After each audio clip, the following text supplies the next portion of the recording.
এক ক্লাসেই SSC Bangla first পেপারের দুইটি গল্প পরিষ্কার করব এবং এই দুইটি গল্পের সিকিউ এমসিকিউ যেগুলো বোর্ড পরীক্ষায় বারবার এসেছে সেগুলো আজকে সলভ করিয়ে দিব। আজকের ক্লাসে আমরা পড়ব বই পড়া এবং আমাটির ভেপু, যে গল্পগুলো থেকে কিন্তু প্রতি বছর এসএসসি পরীক্ষায় প্রশ্ন আসতে দেখা গেছে। সৃজনশীলে তোমরা কমন পাবে, এমসিকিউতে তোমরা কমন পাবে এবং এই গল্প দুটি এতটাই গুরুত্বপূর্ণ যে পরীক্ষার সময় তোমার এই গল্পগুলোকে খুবই গুরুত্বের সহকারে পড়তে হবে, কারণ এমসিকিউ এবং সিকিউতে তুমি ক নাম্বারে, খ নাম্বারে এবং যেখানে তোমার বহুপদী প্রশ্নগুলো যেখানে থাকে সেই প্রশ্নগুলোতেও কিন্তু তুমি এখান থেকে প্রশ্ন পেয়ে যাবে। আমরা আজকের কাজটা শুরু করার আগে প্রথমে একটু দেখে নেই বই পড়া গল্পটা থেকে বা প্রবন্ধ থেকে আমরা আসলে কোন কোন বোর্ডে প্রশ্ন আসতে দেখেছি। এটা তোমাদের পরীক্ষার জন্য অবশ্যই পড়তে হবে। আমরা দেখছি যে এই বই পড়া থেকে প্রতি বছর বিভিন্ন সময়ে বিভিন্নভাবে বোর্ডে প্রশ্ন এসেছে, যেমন রাজশাহী বোর্ড 24, তারপর দিনাজপুর বোর্ড 23, চট্টগ্রাম বোর্ড 23, 2023 সালে বিভিন্ন বোর্ডে এসেছে। এগুলো হচ্ছে বই পড়ার বিভিন্ন অংশ, এক একটা অংশে এক একটা ভাব প্রকাশ পেয়েছিল, সেই অংশগুলো থেকে কিন্তু অনেকগুলো বোর্ডে প্রশ্ন এসেছে। দেখো সব থেকে বেশি এসেছে বই পড়ার আনন্দ এবং এর প্রয়োজনীয়তা যখন আমাদের ব্যাখ্যা করতে হয়। আমরা জানি বই পড়া, এখানে কিন্তু আমরা লেখকের বিভিন্ন মতাদর্শ দেখেছি, বিভিন্ন আলোচনা দেখেছি, যার মাধ্যমে সে আসলে বোঝানোর চেষ্টা করেছে যে বই পড়া আমরা মানুষেরা কিভাবে গ্রহণ করি, আমাদের পারসেপশনটা কি, চিন্তাটা কি, এবং এটা আসলে বাস্তবসম্মত কিনা এবং এটা আমাদের জীবনে কীরূপ প্রভাব ফেলতে পারে। সো এই প্রভাবের জায়গায় কিন্তু অসংখ্যবার আমরা সৃজনশীল প্রশ্ন আসতে দেখেছি এবং আমাদের ত্রুটিপূর্ণ শিক্ষা ব্যবস্থার যে স্বরূপটা আছে, অর্থাৎ মনে করো বাংলাদেশের যে শিক্ষা ব্যবস্থা, এই শিক্ষা ব্যবস্থায় আমরা কিভাবে জিনিসটাকে সামলাই, বই পড়া জিনিসটাকে আমরা কিভাবে প্রদর্শিত করি, এগুলো কিন্তু আমাদের এই লেখাটিতে আলোচনা করা হয়েছে এবং সেই অংশ থেকে কিন্তু প্রশ্ন আসতে দেখা গেছে।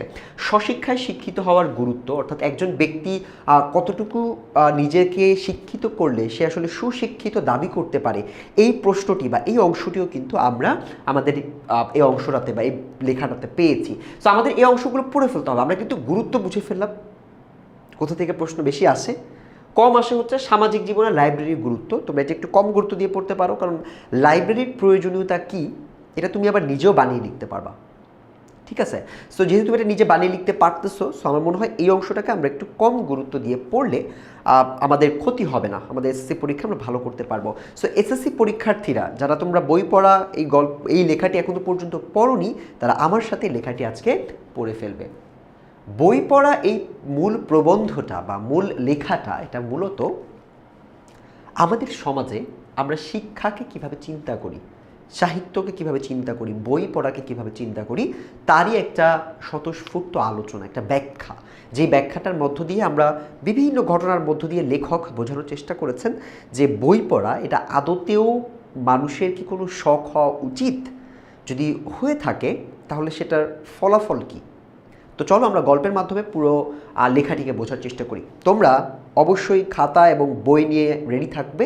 আমি যখন শব্দগুলোকে চিহ্নিত করে দিব, যে অংশগুলোকে আমি এমসিকিউ এবং সৃজনশীলের জন্য চিহ্নিত করে দিব, এটা তোমরা অবশ্যই আমার সাথে মার্ক করে নিবে, যাতে করে তোমাদের পরীক্ষায় তোমরা এই অংশ থেকে প্রশ্ন আসলে উত্তর করতে পারো। দুইটা লেখা পড়ব, এই বই পড়া পড়ব এবং তার পাশাপাশি আমরা পড়ব আমাটির ভেপু, যেটা কিন্তু আমাদের পরীক্ষার জন্য, এসএসসি পরীক্ষার জন্য খুবই গুরুত্বপূর্ণ। কারণ এখান থেকে আমরা সৃজনশীল প্রশ্ন আসতে দেখেছি, শুধু সৃজনশীল না, অনেক জায়গা আছে যেখান থেকে এমসিকিউ আসতে পারে। তো প্রথম গল্পটি আমাদের শুরু করা যাক, সেটা হচ্ছে বই পড়া। লেখক কি দিয়ে শুরু করেছে আমরা একটু একটু করে দেখা শুরু করি। বই পড়ার শখটা মানুষের সর্বশ্রেষ্ঠ শখ হলেও আমি কাউকে শখ হিসেবে বই পড়তে পরামর্শ দিতে চাই না। লেখক এটাকে কখনো শখ হিসেবে কাউকে পরামর্শ দিতে চায় না। কেন চায় না, তার উত্তরটা পরের লাইনে দিয়েছে। প্রথমত, সে পরামর্শ কেউ গ্রাহ্য করবে না মানে হচ্ছে পাত্তা দিবে না, গ্রহণ করবে না। কেননা আমরা বাঙালি জাত হিসেবে শৌখিন নই। তার মানে তুমি যদি কাউকে বলো যে বই পড়া এটা একটা শখ হওয়া উচিত, এবং মানুষটা যদি শৌখিন না হয়, যে শৌখিন না তাকে তো শখ নিয়ে লেকচার দিয়ে লাভ নাই, ঠিক আছে? তো যেহেতু মানুষজন শৌখিন না, তো আমি যদি বই পড়াকে শখ বানাই তাহলে তো কোনো লাভ হবে না। এ কারণে লেখক চেয়েছেন যে বই পড়াকে আমি মানুষের শখ হিসেবে চিহ্নিত করতে চাই না। দ্বিতীয় একটা কারণ হচ্ছে এটা মানুষ কুপরামর্শ হিসেবে মনে করবেন। বই পড়াকে কোনটিকে কুপরামর্শ হিসেবে মনে করতে পারেন? বই পড়াকে, ঠিক আছে। এই যে বই পড়াকে কুপরামর্শ মনে করবেন, কারণ হচ্ছে আমাদের এখন ঠিক শখ করবার সময় নয়। আমাদের ম্যাক্সিমাম মানুষজন বিভিন্ন সমস্যায় জর্জরিত থাকে, তাদের বিভিন্ন প্রায়োরিটি থাকে, এই জন্য তিনি মনে করছেন আমাদের এখন এই শখ পালন করার সময় না। আমাদের এই রোগ শোক দুঃখ দারিদ্র দেশে সুন্দর জীবনযাপন করাই যখন হয়েছে প্রধান সমস্যা, তখন সেই জীবনকে সুন্দর করা, মহৎ করার প্রস্তাব অনেকের কাছে নিরর্থক এবং নির্মম ঠেকবে। নিরর্থক মানে যার অর্থ নেই, নির্মম মানে হচ্ছে যেটি অনেকটা ব্রুটাল এবং যেটা আসলে বাস্তবসম্মত না। এই প্যারাটা থেকে প্রশ্ন আসে একটা খ নাম্বারে, তোমাকে বলে যে কেন তিনি এই পরামর্শ কাউকে দিতে চান না। এই যে পরামর্শ কাউকে দিতে চায় না, এই ব্যাখ্যাটা তোমাকে দিতে হবে যে কেন লেখক কাউকে বই পড়াকে শখ হিসেবে দিতে চান না, বলতে চান না। অথবা এটাও দিতে পারে যে কেন তিনি এটিকে কুপরামর্শ মনে করেন। সো খ নাম্বার এটা কিন্তু তোমাকে উত্তর দেওয়া লাগতে পারে।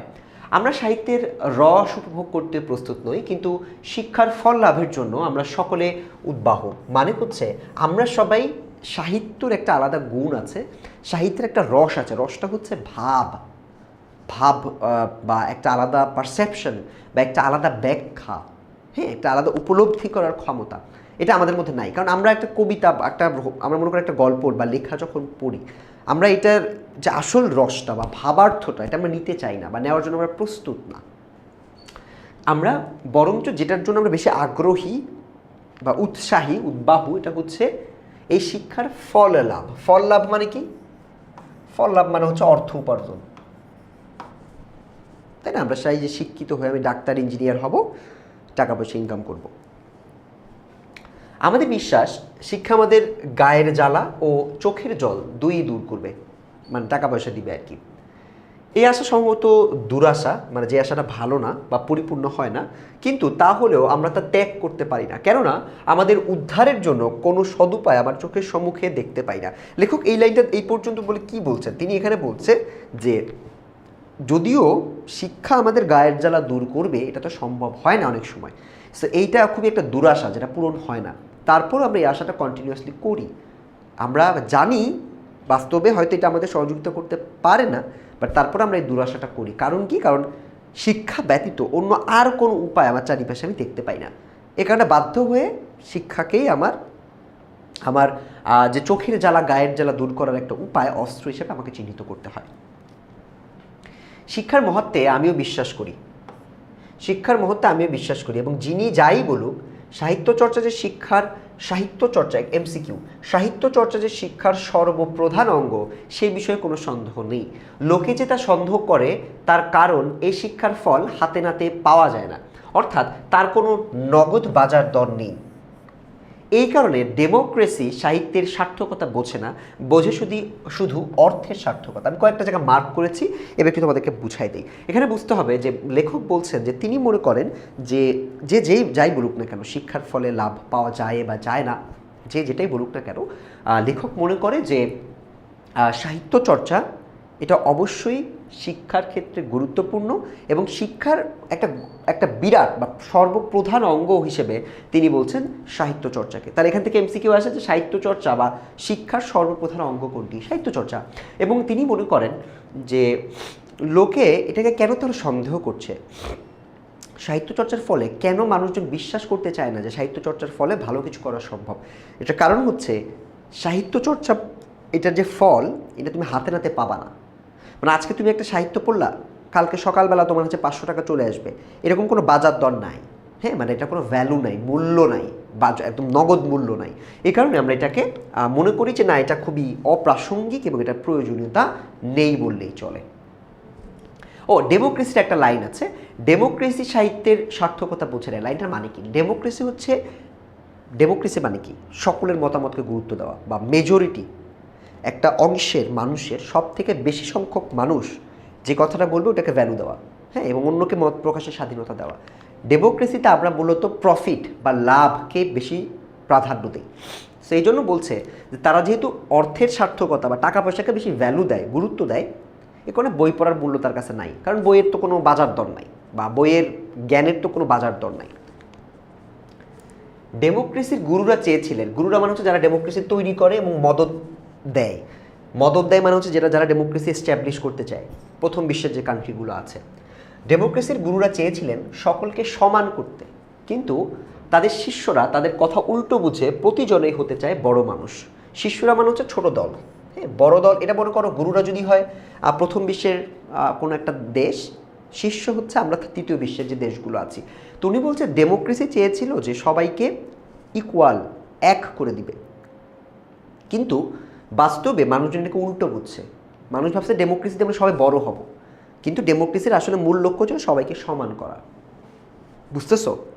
আচ্ছা, একটি বিশিষ্ট অভিজাত সভ্যতার উত্তরাধিকার হয়েও ইংরেজি সভ্যতার সংস্পর্শে এসে আমরা ডেমোক্রেসির গুণগুলো আয়ত্ত করতে না পেরে বরং দোষগুলোকে আত্মসাৎ করেছি। মানে ডেমোক্রেসি যে ভালো দিক এটাকে আমরা ব্যবহার না করে আমরা এটা খারাপ দিকগুলোকে বেশি গ্রহণ করেছি, মানে আমরা ডেমোক্রেসির মিস ইউজ করতেছি, এটা সে বলার চেষ্টা করেছে। এবার বলছে ব্যাধি সংক্রামক, স্বাস্থ্য নয়। এই লাইন থেকে প্রশ্ন আসবে শতভাগ, এটা আসছেও। ক এবং খতে পেতে পারো যে ব্যাধি সংক্রামক, স্বাস্থ্য নয়। এটা কোন প্রেক্ষাপটে বলছে? এটা বলছে যে এই যে ডেমোক্রেসি যদি একটা আমাদের স্বাস্থ্যের সাথে তুলনা করো, ডেমোক্রেসির আসলে সমস্যা নাই। সমস্যা হচ্ছে আমরা যারা কিনা বা মনে করো যে স্বাস্থ্য বা তোমার ব্যাধি মানে হচ্ছে রোগ সংক্রামক, অর্থাৎ কোনো একটা রোগ মানুষের ছড়ায়, স্বাস্থ্য এটার জন্য রেসপন্সিবল না, বা স্বাস্থ্য অ্যাকচুয়ালি সংক্রামক কিছু না। বুঝতে পারছো? সো এই যে ব্যাধি বা কোনো একটা রোগ সংক্রমিত হয়ে যায়, এখানে দোষটা কার, দায়ভারটা কার? এই দায়ভারের জায়গাটা তোমার এই ডেমোক্রেসি তোমাকে এখানে ব্যাখ্যা করতে হবে। ঠিক আছে? সো আমাদের নিজেদের সমস্যাটাকে আমাদের চিহ্নিত করতে হবে এবং সমস্যাটাই সংক্রামক, সমস্যাটাকেই সমাধান করতে হবে। যারা নিরীহ মানুষ থাকে বা স্বাস্থ্য আছে যেটা, এটাকে তোমরা দোষ দিতে পারবে না। আচ্ছা, আমাদের শিক্ষিত সমাজের লোলুপ দৃষ্টি আজ অর্থের উপরে পড়ে রয়েছে। লোলুপ দৃষ্টি মানে হচ্ছে লোভময় যে দৃষ্টি বা খারাপ যে দৃষ্টিটা, এটা আসলে আমরা এখন অর্থের উপরে দিয়ে রেখেছি। এবং লোলুপ মানে হচ্ছে লোভ সমৃদ্ধ একটা দৃষ্টি।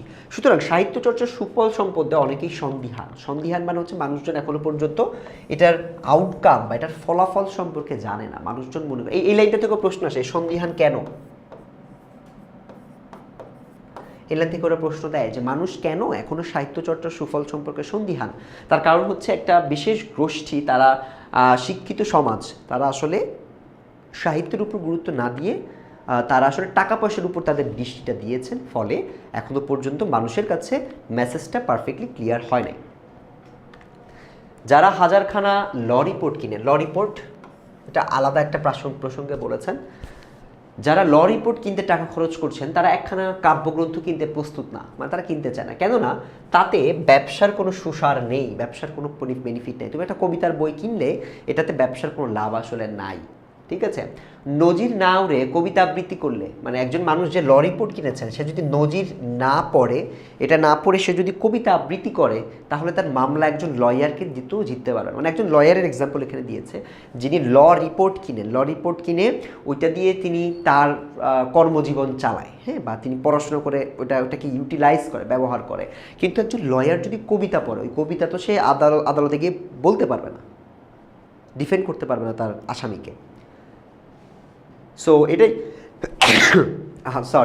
এটাই তিনি এখানে বলছে যে নজির না উড়ে যদি কবিতা আবৃত্তি করা হয় তাহলে এটাকে আসলে তার মামলা হারার একটা কারণ হিসেবে চিহ্নিত করা হবে। কিন্তু যে কথা জজে শোনে না তার যে কোনো মূল্য নেই, এইটাই হচ্ছে পেশাদারদের মহাভ্রান্তি।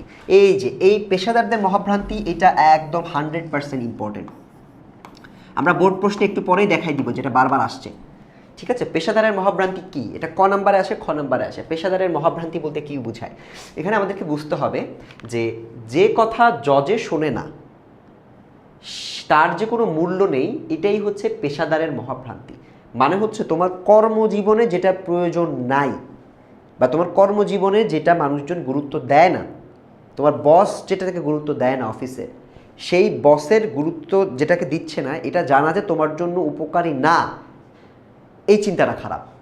মানে তোমাকে এইভাবে চিন্তা করতে হবে যে আমার কাজে এটা, আমার অফিসে এটা কাজে নাই লাগতে পারে, কিন্তু আমার ব্যক্তি জীবনে এটা প্রয়োজন। এটা হচ্ছে আসল চিন্তা। এবার আমরা কিভাবে চিন্তা করি, আমার অফিসে এটা কাজে লাগতেছে না, আমি যদি আইনজীবী হই, আমি যদি ক্রিকেটার হই, আমার আসলে ক্রিকেট খেলাটাই গুরুত্বপূর্ণ, এর বাইরে অন্য কোনো জ্ঞান আমার প্রয়োজন নাই। এই চিন্তাটাকে বলছে পেশাদারের মহাভ্রান্তি। মানে যে পেশায় আছে সেই মেনে মনে করো ওই পেশার বাইরের কিছু আমার করার দরকার নেই, পড়ার দরকার নেই, অপ্রয়োজনীয়। এইটা পেশাদারের মহাভ্রান্তি। ক্লিয়ার? ইনশাআল্লাহ এসএসসি 2 মার্ক আমরা খ নম্বরে যেটা আসতে পারে এটা আমরা ক্লিয়ার করে ফেললাম। জ্ঞানের ভাণ্ডার যে ধনের ভাণ্ডার নয়, এ সত্য তো প্রত্যক্ষ, মানে জ্ঞান জানলেই মানুষের টাকা হবে এটা তো না, কিন্তু সমান প্রত্যক্ষ না হলেও সমান সত্য যে এ যুগে যে জাতির জ্ঞানের ভাণ্ডার শূন্য সে জাতির ধনের ভারেও ভবানী। অর্থাৎ এখন আসলে নলেজ বলতেছে যে অনেক শিক্ষিত মানুষ তো বেকার থাকে বা তাদের গরিব থাকে, তার মানে তোমার টাকা থাকলেই যে ধন সম্পদ থাকবে এটা আসলে সম্ভব না। কিন্তু আরেকটা জিনিস একইভাবে সত্য যে বর্তমান সময়টা এমন একটা সময় যে সময় জ্ঞান না থাকলে আসলে তোমার ওই দেশের ধনের ভবানীও বা টাকা পয়সার রিসোর্সের ভবানীও অনেক শূন্য। যেমন প্রথম বিশ্বের কান্ট্রি দেশগুলো যেগুলো আছে ওদের কিন্তু ইনফরমেশন অনেক আছে, টেকনোলজিক্যাল নলেজ আছে, ফলে ওরা কিন্তু এখন অনেক ডেভেলপ। তো দুইটা কিন্তু একটু মানে কন্ট্রাডিক্টরি, যে একজন বলতেছে জ্ঞান থাকলেই টাকা পয়সা নাও থাকতে পারে, আবার এটাই পরোক্ষরে প্রমাণিত হচ্ছে যে যাদের জ্ঞান বেশি আছে তারাই আবার অনেক বেশি বড়লোক হয়ে যাচ্ছে। তো এই আলোচনাটা কিন্তু তোমাদের মনে রাখতে হবে। তারপর যে জাতি মনে বড় নয় সে জাতি জ্ঞানও বড় নয়, কেননা ধন সম্পদের সৃষ্টি যেমন জ্ঞান সাপেক্ষ তেমনি জ্ঞানের সৃষ্টিও মন সাপেক্ষ, এবং মানুষের মনকে সরল সচল সরাগ ও সমৃদ্ধি করার ভার আজকের দিনে সাহিত্যের উপর ন্যস্ত হয়েছে। এখানে তিনি সাহিত্যকে কিভাবে কানেক্ট করছে, তিনি বলতেছে যে শুধুমাত্র জ্ঞান থাকলেই হয় না, জ্ঞানের জন্য প্রয়োজন হয় একটা ভালো মন, একটা বিরাট মন, একটা সরল মন, এবং এই সরল মনটা আমাদের একমাত্র আসে সাহিত্য চর্চার মাধ্যমে। তার মানে সাহিত্য চর্চা করলে তোমার মন ভালো থাকবে, মন ভালো থাকলে তুমি জ্ঞান চর্চা করতে পারবা, জ্ঞান চর্চা করতে পারলে তুমি ধন সম্পত্তির ভাণ্ডার পরিপূর্ণ করতে পারবা। এখানে একটা কানেকশন আছে, একটা চেইন আছে, এই চেইনটা তোমাদেরকে আলোচনা করতে হবে, ঠিক আছে? কেননা মানুষের দর্শন, বিজ্ঞান, ধর্মনীতি, অনুরাগ বিরাগ, আশা নৈরাশ্য, তার অন্তরের স্বপ্ন সত্য, এই সকলের সমবায়ে সাহিত্যের জন্ম। সাহিত্যের জন্ম কিভাবে হয়েছে?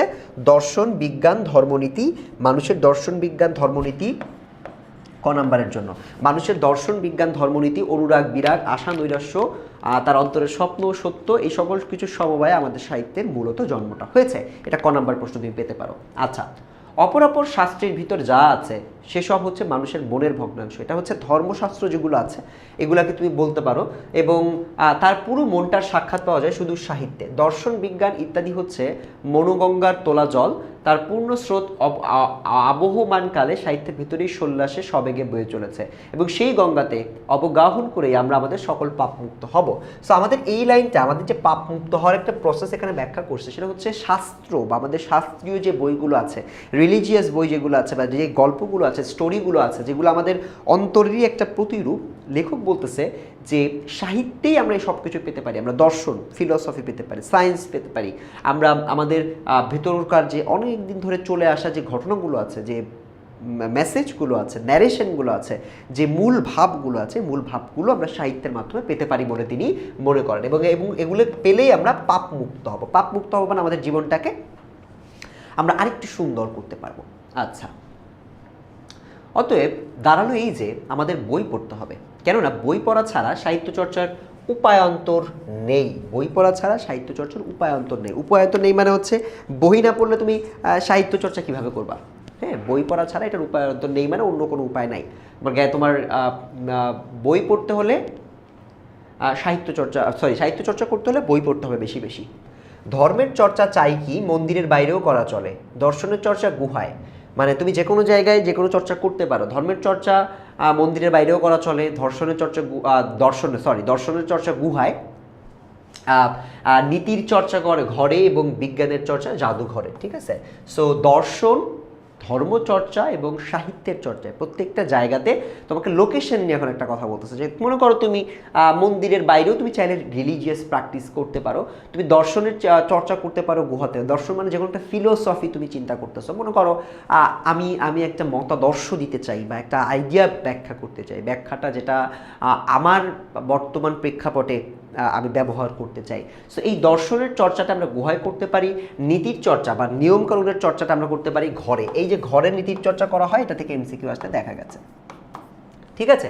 এবং বিজ্ঞানের চর্চা করা হয় জাদুঘরে, কিন্তু সবগুলোর জন্য নির্দিষ্ট জায়গা থাকলেও আমাদের সাহিত্য চর্চার জন্য চাই লাইব্রেরি।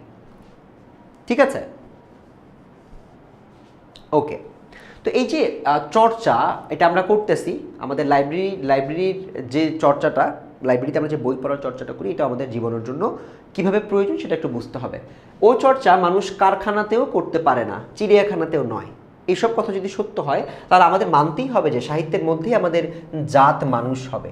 সেই জন্য আমরা যত বেশি লাইব্রেরি প্রতিষ্ঠা করব তত বেশি আমাদের দেশ উপকৃত হবে। তো এই যে পুরো প্যাসেজটা আমি পড়লাম, এই প্যাসেজটাতে মূলত লাইব্রেরি প্রতিষ্ঠার গুরুত্ব ব্যাখ্যা করলো, যে কোথায় আসলে আমরা কোন চর্চাগুলো করি, বই পড়া চর্চাটা আমরা কোথায় করতে পারি, এবং সেই চর্চাটাই আমরা এখানে সুন্দর করে লাইব্রেরির মাধ্যমে করতে পারবো। আচ্ছা, আমাদের মনে হয় এই দেশের লাইব্রেরির সার্থকতা হাসপাতালের চাইতে কিছু কম নয়। এই লাইনটা গুরুত্বপূর্ণ।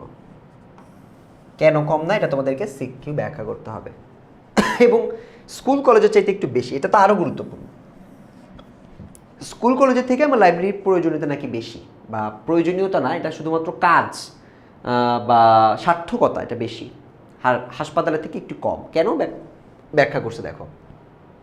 একথা শুনে অনেকে চমকে উঠবেন, কেউ কেউ আবার হেসে উঠবেন, কিন্তু আমি জানি আমি রসিকতাও করছি না, অদ্ভুত কথাও বলছি না।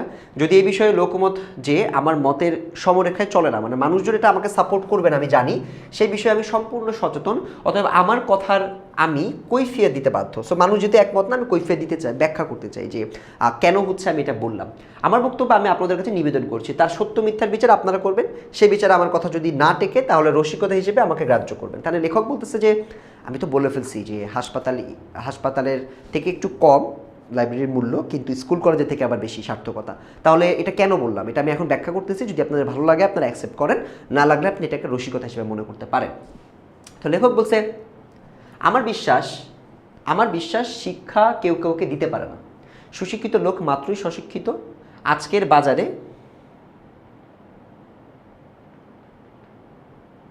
আমার বিশ্বাস শিক্ষা কেউ কাউকে দিতে পারে না, সুশিক্ষিত লোক মাত্রই স্বশিক্ষিত। আজকের বাজারে বিদ্যার দাতার অভাব নেই। কাদের অভাব নেই? আজকের বাজারে বিদ্যার দাতার অভাব নেই, এমনকি এই ক্ষেত্রে দাতা কর্ণেরও অভাব নেই। এবং আমরা আমাদের ছেলেদের তাদের দ্বারস্থ করে নিশ্চিত থাকি এই বিশ্বাসে যে সেখান থেকে তারা একটি বিদ্যার ধন সম্পত্তি লাভ করে ফিরে আসবে, যার সুদে তার বাকি জীবন আরামে কাটিয়ে দিতে পারবে। কিন্তু এই বিশ্বাস নিতান্তই অমূলক। এখানে একটা চমৎকার আইডিয়া ব্যাখ্যা করেছে যে দেখেন, আমাদের বর্তমান সময়ে আমরা মানুষজনকে এডুকেট করতে পাঠিয়ে দিই এবং পাঠিয়ে দিয়ে চিন্তা করি যে তারা সেখান থেকে পড়াশোনা শিখে অনেক বড় হয়ে চলে আসবে এবং সেটা সুদ দিয়ে তার জীবন সে সারা জীবন কাটিয়ে দিবে। মনোরাজ্যেও দান গ্রহণ সাপেক্ষ, অথচ আমরা দাতার মুখ চেয়ে গ্রহিতার কথাটা একেবারেই ভুলে যাই। দাতার মুখ চেয়ে গ্রহিতার কথাটা একেবারেই ভুলে যাই। মানে এখানে বলছে যে মনে করো আমি টিচার, তোমরা হচ্ছে স্টুডেন্ট। আমাদের প্যারেন্টসরা বা আমরা মনে করি যে শিক্ষক সব কিছু শিখাই দিবে, কিন্তু এখানে যে গ্রহিতা অর্থাৎ যে শিক্ষার্থীরা যারা আছে তাদের ব্যাপারে আসলে আমরা চিন্তা তেমন একটা করি না। এই সত্যে ভুলে না গেলে আমরা বুঝতাম যে শিক্ষকের সার্থকতা শিক্ষা দান করায় নয়। আমার সার্থকতা তোমাদেরকে শুধু শিক্ষা দান করানোতে না, কিন্তু ছাত্রকে তা অর্জন করতে সক্ষম করায়। মানে তুমি যে আমার নলেজটা তুমি বুঝতে পারতেছো, এইটা এনশিওর করাটা আমার দায়িত্ব। শিক্ষক ছাত্রকে শিক্ষার পথ দেখিয়ে দিতে পারেন, তার কৌতূহল উদ্রেক করতে পারেন, কৌতূহলকে আরও বেশি জাগিয়ে দিতে পারেন, তার বুদ্ধিবৃত্তিকে জাগ্রত করতে পারেন, মনোরাজ্যের ঐশ্বর্যের সন্ধান দিতে পারেন। মানে আমাদের ভিতরের যে জ্ঞানের যে ঐশ্বর্য আছে এটা সন্ধান দিতে পারেন, তার জ্ঞান পিপাসাকে বা জানার ইচ্ছাকে জ্বলন্ত করতে পারেন। এর বেশি শিক্ষক আর কিছুই করতে পারেন না। যিনি যথার্থ গুরু বা যিনি ভালো গুরু বা শিক্ষক, তিনি শিষ্যের আত্মাকে, তার অন্তরকে উদ্বোধিত করেন এবং জানার প্রতি অনেক বেশি আগ্রহী করে তোলেন, এবং তার অন্তর্নিহিত মানে যেটা লুকিয়ে আছে যে সকল প্রচ্ছন্ন শক্তি, যে শক্তিটা এখনো পর্যন্ত হিডেন ট্যালেন্ট আমরা বলি না, এটাকে তিনি মুক্ত করে দিতে পারেন এবং ব্যক্ত করে তোলেন। সেই শক্তির বলে সে নিজের মন নিজে গড়ে তোলে, নিজের অভিমত বিদ্যা নিজে অর্জন করে। বিদ্যার সাধনা শিষ্যকে নিজে করতে হয়, গুরু উত্তর সাধক মাত্র।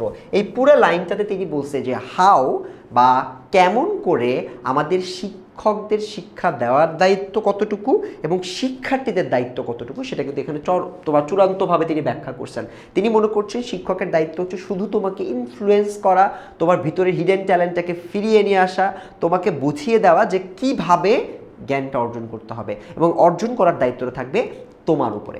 এই আলোচনাটাই আমরা এই অংশে দেখতে পেয়েছি।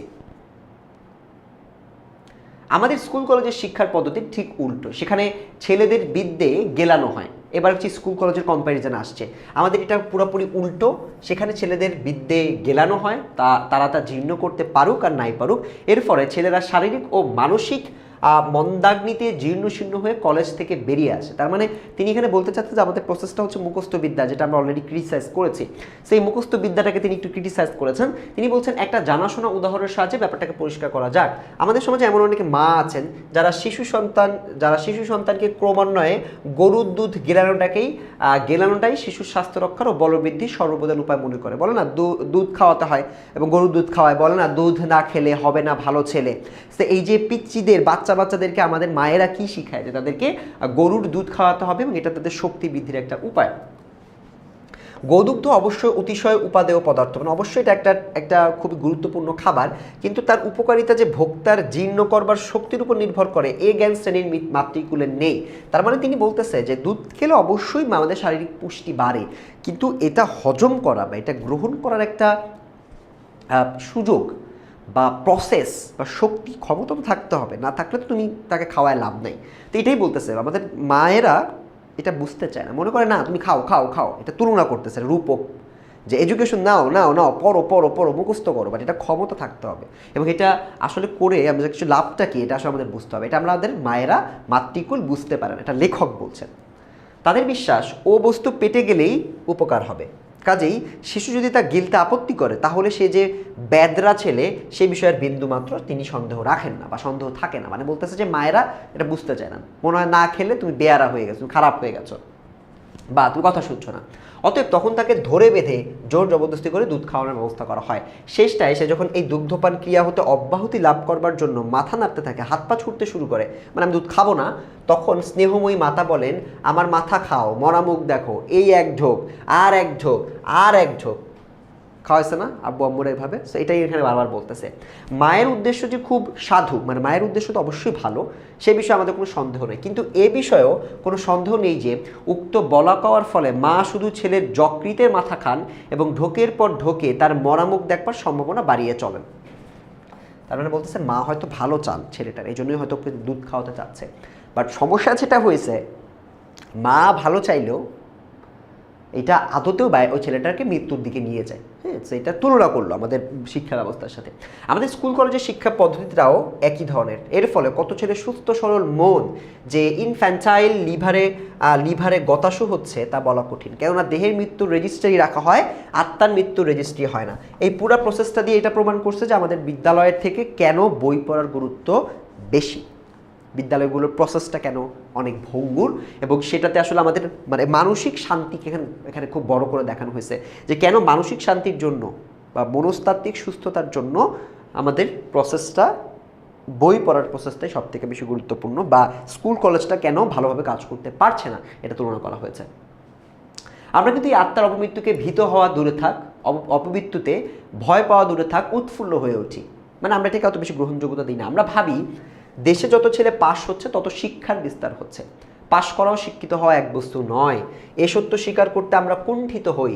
শিক্ষা শাস্ত্রের একজন জগৎ বিখ্যাত ফরাসি শাস্ত্রী বলেছেন যে একসময় ফরাসি দেশে শিক্ষা পদ্ধতি এতই বেয়ারা ছিল যে সে যুগের France was saved by her idlers, অর্থাৎ যারা তোমার শিক্ষিত ছিল না, যারা পাশ করতে পারে নাই,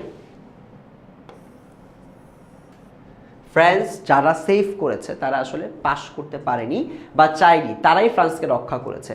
এর কারণ হয় তাদের মনের বল ছিল বলে কলেজের শিক্ষাকে তারা প্রত্যাখ্যান করেছিল, নয় সে শিক্ষা প্রত্যাখ্যান করেছিল বলেই তাদের মনের বল বজায় ছিল। সেখানে একটা চমৎকার এক্সাম্পল দিছে যে ফ্রান্সে যারা হচ্ছে ফ্রান্সকে বাঁচিয়েছিল তারা এমন মানুষই ছিল যারা পাশ করতে পারেনি বা যারা আসলে অত বেশি শিক্ষিত ছিল না। এখন তাদের দুইটা কারণ হতে পারে, তাদের মনের বল ছিল বেশি এই জন্য হয়তো তারা শিক্ষা গ্রহণ করে নাই, অথবা তারা শিক্ষা গ্রহণ করে নাই এই জন্য তাদের মনের বল বেশি। হ্যাঁ, তো এই যে প্রত্যাখ্যান করা, মানে যে কোনো একটা শিক্ষাকে প্রত্যাখ্যান করা, ওই শিক্ষা ব্যবস্থাকে প্রত্যাখ্যান করা এবং মনোবল বাড়া, অথবা মনোবল বেড়ে গিয়ে শিক্ষাকে প্রত্যাখ্যান করা, দুইটা তো যে কোনো একটা হবে। তো লেখক এটাই বলছে যে এই দুইটার মধ্যে একটা জিনিস কমন, সেটা হচ্ছে শিক্ষার ব্যবস্থা যেটা তাদের জন্য অ্যাপ্রোপ্রিয়েট না, ওটাকে তারা প্রত্যাখ্যান করে দিয়েছিল। ঠিক আছে, তাই এই স্কুল পালানো ছেলেদের দল থেকে সে যুগের ফ্রান্সের যত কৃতকর্মা লোকের আবির্ভাব ঘটেছিল। যারা স্কুল পালিয়েছিল ওই সময়, ব্যবস্থাটা হয়তো ভালো ছিল না, এই কারণে ওই মানুষগুলো দেখা গেছে ভালো ভালো রেজাল্ট করতে পারছে, ভালো ভালো কামেয়াব লোক হতে পারছে। সে যুগে ফ্রান্সে কীরকম শিক্ষা দেওয়া হতো তা আমার জানা নেই, তবুও আমি জোর করে বলতে পারি যে এই যুগে আমাদের স্কুল কলেজের শিক্ষার যে নিয়ম রয়েছে বা রীতি রয়েছে, তার চাইতে সেই শিক্ষা পদ্ধতি কখনোই নিকৃষ্ট ছিল না। মানে ফ্রান্সে যারা প্রত্যাখ্যান করছিল শিক্ষা ব্যবস্থা কেমন ছিল এটা আমি জানি না, কিন্তু সেটা যে বাংলাদেশের থেকে ভালো, আমাদের থেকেও ভালো, এটা আমি বিশ্বাস করি। তার মানে আমাদের থেকে ভালো একটা শিক্ষা ব্যবস্থাকে মানুষজন প্রত্যাখ্যান করে দিচ্ছে, সেখানে আমরা এটাকে প্রত্যাখ্যান করছি না, এটাই লেখক নির্দেশ করার চেষ্টা করেছে। সকলেই জানেন যে বিদ্যালয়ে মাস্টার মহাশয় নোট দেন এবং সেই নোট মুখস্থ করে ছেলেরা হয় পাস। এর জুড়ি আর একটি ব্যাপারও আমাদের দেশে দেখা যায়। এদেশে একদল বাজিকর আছে যারা বন্দুকের গুলি থেকে আরম্ভ করে উত্তরোত্তর কামানোর গোলা পর্যন্ত গলাধকরণ করে, তারপর একে একে সবগুলো উগলে দেয়। আবার মুখস্থ বিদ্যা, নোট দেওয়া, কোচিং সেন্টার, এগুলোর কথা এখানে মূলত আলোচনা করা হয়েছে। সো এখানে বলতেছে যে কিছু মানুষ আছে সব কিছু মুখস্থ করে, এর ভেতর যে অসাধারণ কৌশল আছে সেই বিষয়ে কোনো সন্দেহ নেই, কিন্তু এই গেলা আর ওগলানো দর্শকের কাছে তামাশা হলেও বাজিকরের কাছে তার প্রাণান্ত ব্যাপার। ও কারদানি করা তার পক্ষে যেমন কষ্টসাধ্য তেমনি অপকারী। বলা বাহুল্য সে বেচারা লোহার গোলাগুলোর এক কণাও জীর্ণ করতে পারে না। এখানে আমাদের শিক্ষার্থীদের একটা দুরবস্থার কথা আরও স্পষ্ট করে তুলে ধরা হয়েছে, যে আমাদের সমাজে আমাদেরকে যত করে যেটা শেখানো হয় সেটা হচ্ছে কোনো একটা জিনিস গিলে ফেলা এবং এটাকে পরবর্তীতে উগলে দেওয়া, এবং এই প্রসেসটার মধ্য দিয়ে আমরা অনেক সময় আমরা আমাদের জন্য এটা অনেক বেশি অপকারী এবং কষ্টসাধ্য একটা ব্যাপার, যেটা আমরা আমাদের লাইফে যেহেতু বারবার এটা করতে হয়, মুখস্থ করতে হয়, বা বারবার এই শিক্ষা ব্যবস্থার কারণে আমাদের যে প্রসেসটা ফলো করতে হয় ওইটা আমাদের জন্য অনেক বেশি কষ্টসাধ্য, এবং আমরা এটা করতেও পারি না। কত মুখস্থ করবো, কত বেশি পড়বা তুমি। সো এই পুরো শিক্ষা ব্যবস্থাটাকেই এরা আরেকবার এখানে ব্যাস করার চেষ্টা করেছে। আমাদের ছেলেরাও তেমনি নোট নামক গুরুদত্ত নানা আকারের ও নানা প্রকারের গোলাগুলো বিদ্যালয়ে গলাধকরণ করে। গোলাগুলো মানে হচ্ছে নলেজ, যেভাবে তারা প্রিচ করে আমাদের কাছে, বা জ্ঞানটাকে আমরা যেভাবে পারসিভ করার চেষ্টা তারা করে, সেটা হচ্ছে বিদ্যালয়ে আমাদেরকে গলধকরণ করানো হয়। ঠিক আছে, এবং এটা আমরা পরীক্ষার হলে গিয়ে সেটা আমি উদ্গীরণ করে দিই।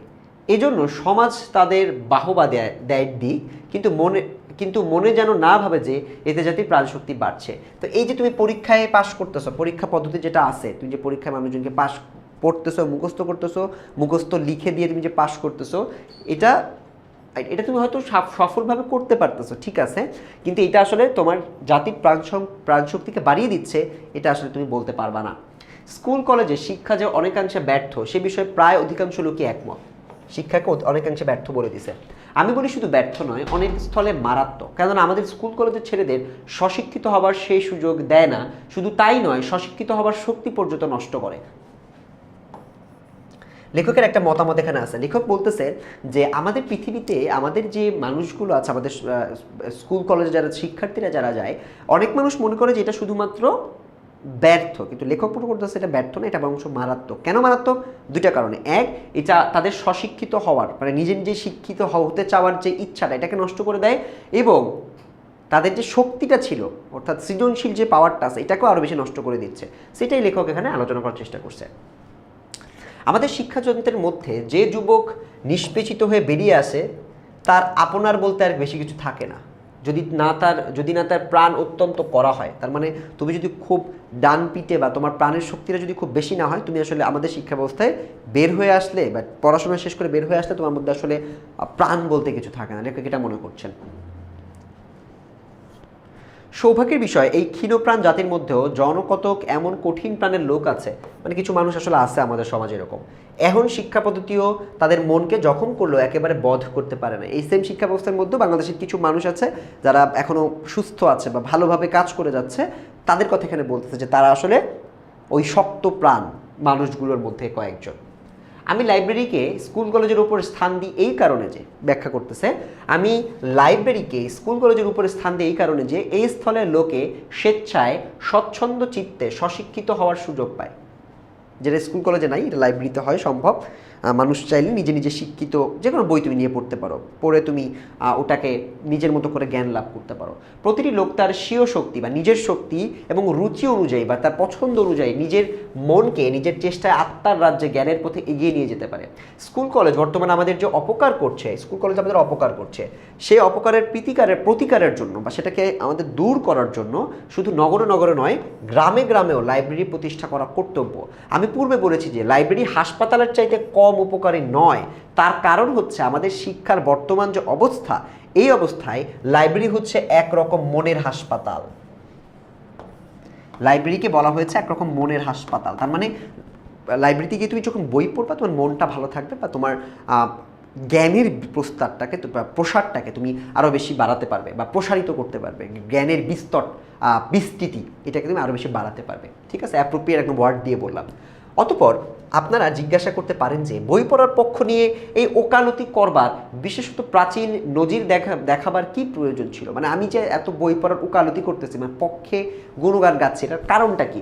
বই পড়া যে ভালো তা কে না মানে? আমার উত্তর সকলে মুখে মানলেও কাজে মানে না। সবাই মনে করতেছে বই পড়া ভালো, আমিও বলতেছি এই বই পড়া ভালো, বাট আমি নিজে কয়টা বই পড়তেছি পরবর্তীতে, এটা কিন্তু অনেক বেশি মানে সন্দেহাতীত। ঠিক আছে, মানে সন্দেহ আমাদের করার মতো একটা জিনিস, কারণ আমরা বই পড়ি না অ্যাকচুয়ালি। মুসলমান ধর্মে মানবজাতি দুই ভাগে বিভক্ত, যারা কেতাবি আর এক যারা তা নয়। কেতাবি মানে যারা পড়ে। হ্যাঁ, বাংলায় শিক্ষিত সমাজ যে পূর্ব দলভুক্ত নয় একথা নির্ভয়ে বলা যায় না। আমাদের শিক্ষিত সম্প্রদায় মোটের উপর বাধ্য না হলে বই স্পর্শ করে না। আমাদের যারা শিক্ষিত, এটা অ্যাকচুয়ালি ট্রু। মানে তোমার বই পড়তে হয় কেন? কারণ তুমি পরীক্ষায় পাস করতে চাও। সেটাই লেখক বলছে যে মোটের উপর তারা বাধ্য না হলে কেউ জোর করে বই পড়ে না, খুব কম। ছেলেরা যে নোট পড়ে এবং ছেলের বাপেরা যে নজির পড়ে, তুমি আমি কোচিংয়ের নোট পড়ি আর আমাদের বাবারা তাদের ব্যবসা রিলেটেড বই খাতা পড়ে, দুই বাধ্য হয়ে, অর্থাৎ পেটের দায়ে। সেই জন্য সাহিত্য চর্চা দেশে একরকম নেই বললেই চলে, কেননা সাহিত্য সাক্ষাৎভাবে উদরপূর্তি বা পেট ভরার কাজে লাগে না। মানে কি বলছে, আমরা যে পড়াশোনাগুলো করি এটা করি পেটের দায়ে, পেটের ভরণ পোষণ করার জন্য। এখন সাহিত্য চর্চা যেহেতু পেটের দায়ে ভরণ পোষণ করতে পারে না, এই জন্য সাহিত্য চর্চা মানুষজন করে না। রিজনটা খুবই সলিডলি কানেক্ট করছে। পেটের ক্ষুধা মেটাতে না পারলে আমরা কিছু করি না, সাহিত্য যদি পেটের ক্ষুধা মেটাতে পারে না।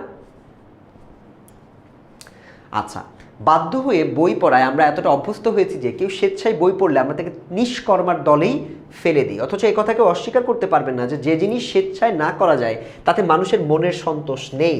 একমাত্র উদরপূর্তিতে মানুষের সম্পূর্ণ মনোতুষ্টি হয় না, শুধুমাত্র পেট ভরলে মানুষের ভালো লাগে না। এবং আমরা কালচারটা এমন বানিয়ে ফেলছি, লেখক এটা বলতেছে, আমরা কালচারটা এমন বানিয়ে ফেলছি যে বই পড়া এটা একটা ওয়েস্ট অফ টাইম, এটা আমরা মনে করি। এবং যে পড়ে তাকে মনে করি ওর কোনো কাজ নাই, নিষ্কর্মা, ওর কোনো কাজ নাই, ওই জন্য বই পড়তেছে। সো এটা একটা খারাপ জিনিস। একথা আমরা সকলেই জানি যে উদরের দাবি রক্ষা না করলে মানুষের দেহ বাঁচে না, মানে পেটের দাবি, পেটের খিদা। কিন্তু একথা আমরা সকলে মানি নে যে মনের দাবি রক্ষা না করলে মানুষের আত্মা বাঁচে না। কি বললো? ঠিক আছে, পেটের দায়ে তুমি অন্য বই পড়তেছো, তোমার পেটের ভরণ পোষণ না করলে মানুষ বাঁচবে না, এটা সবাই মানে, সবাই জানে। কিন্তু যে কথাটা তারা মানতে চায় না বা জানতে চায় না সেটা হচ্ছে তোমার মনের স্বাস্থ্যকে যদি তুমি রক্ষা না করো, মনের খিদা যদি না মিটাও, তোমার আত্মাটাও বেঁচে থাকে না। আর মনের খিদা মেটাতে হলে সাহিত্য পড়তে হয়।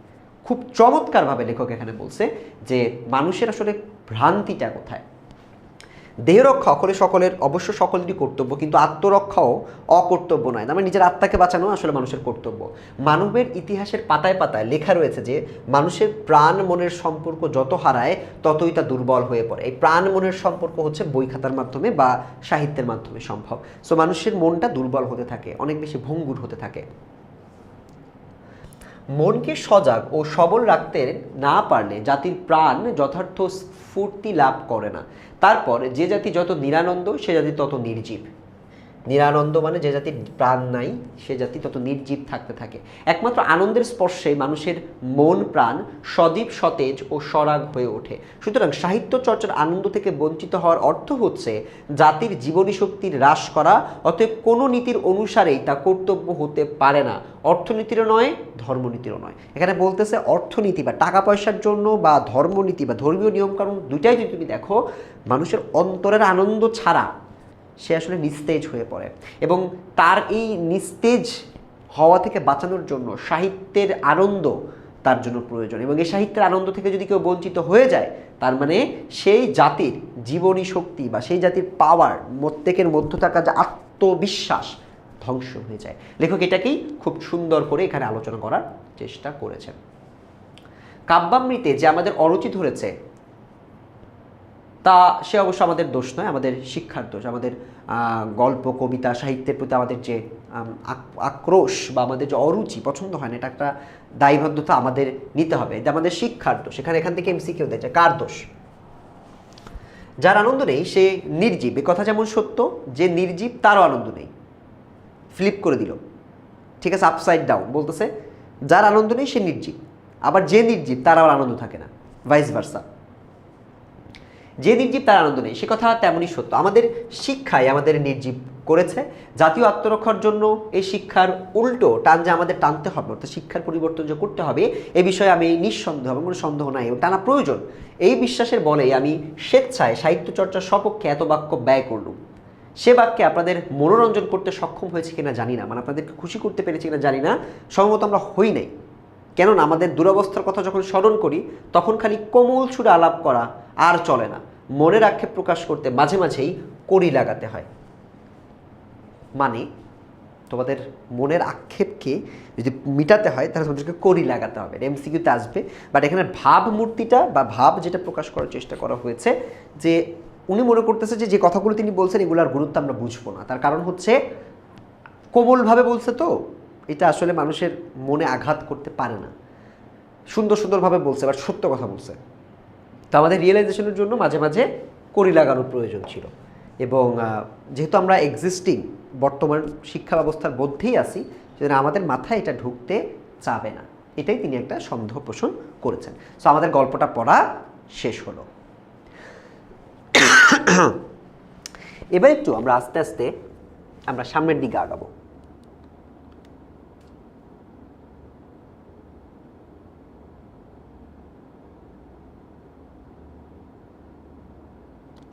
আচ্ছা,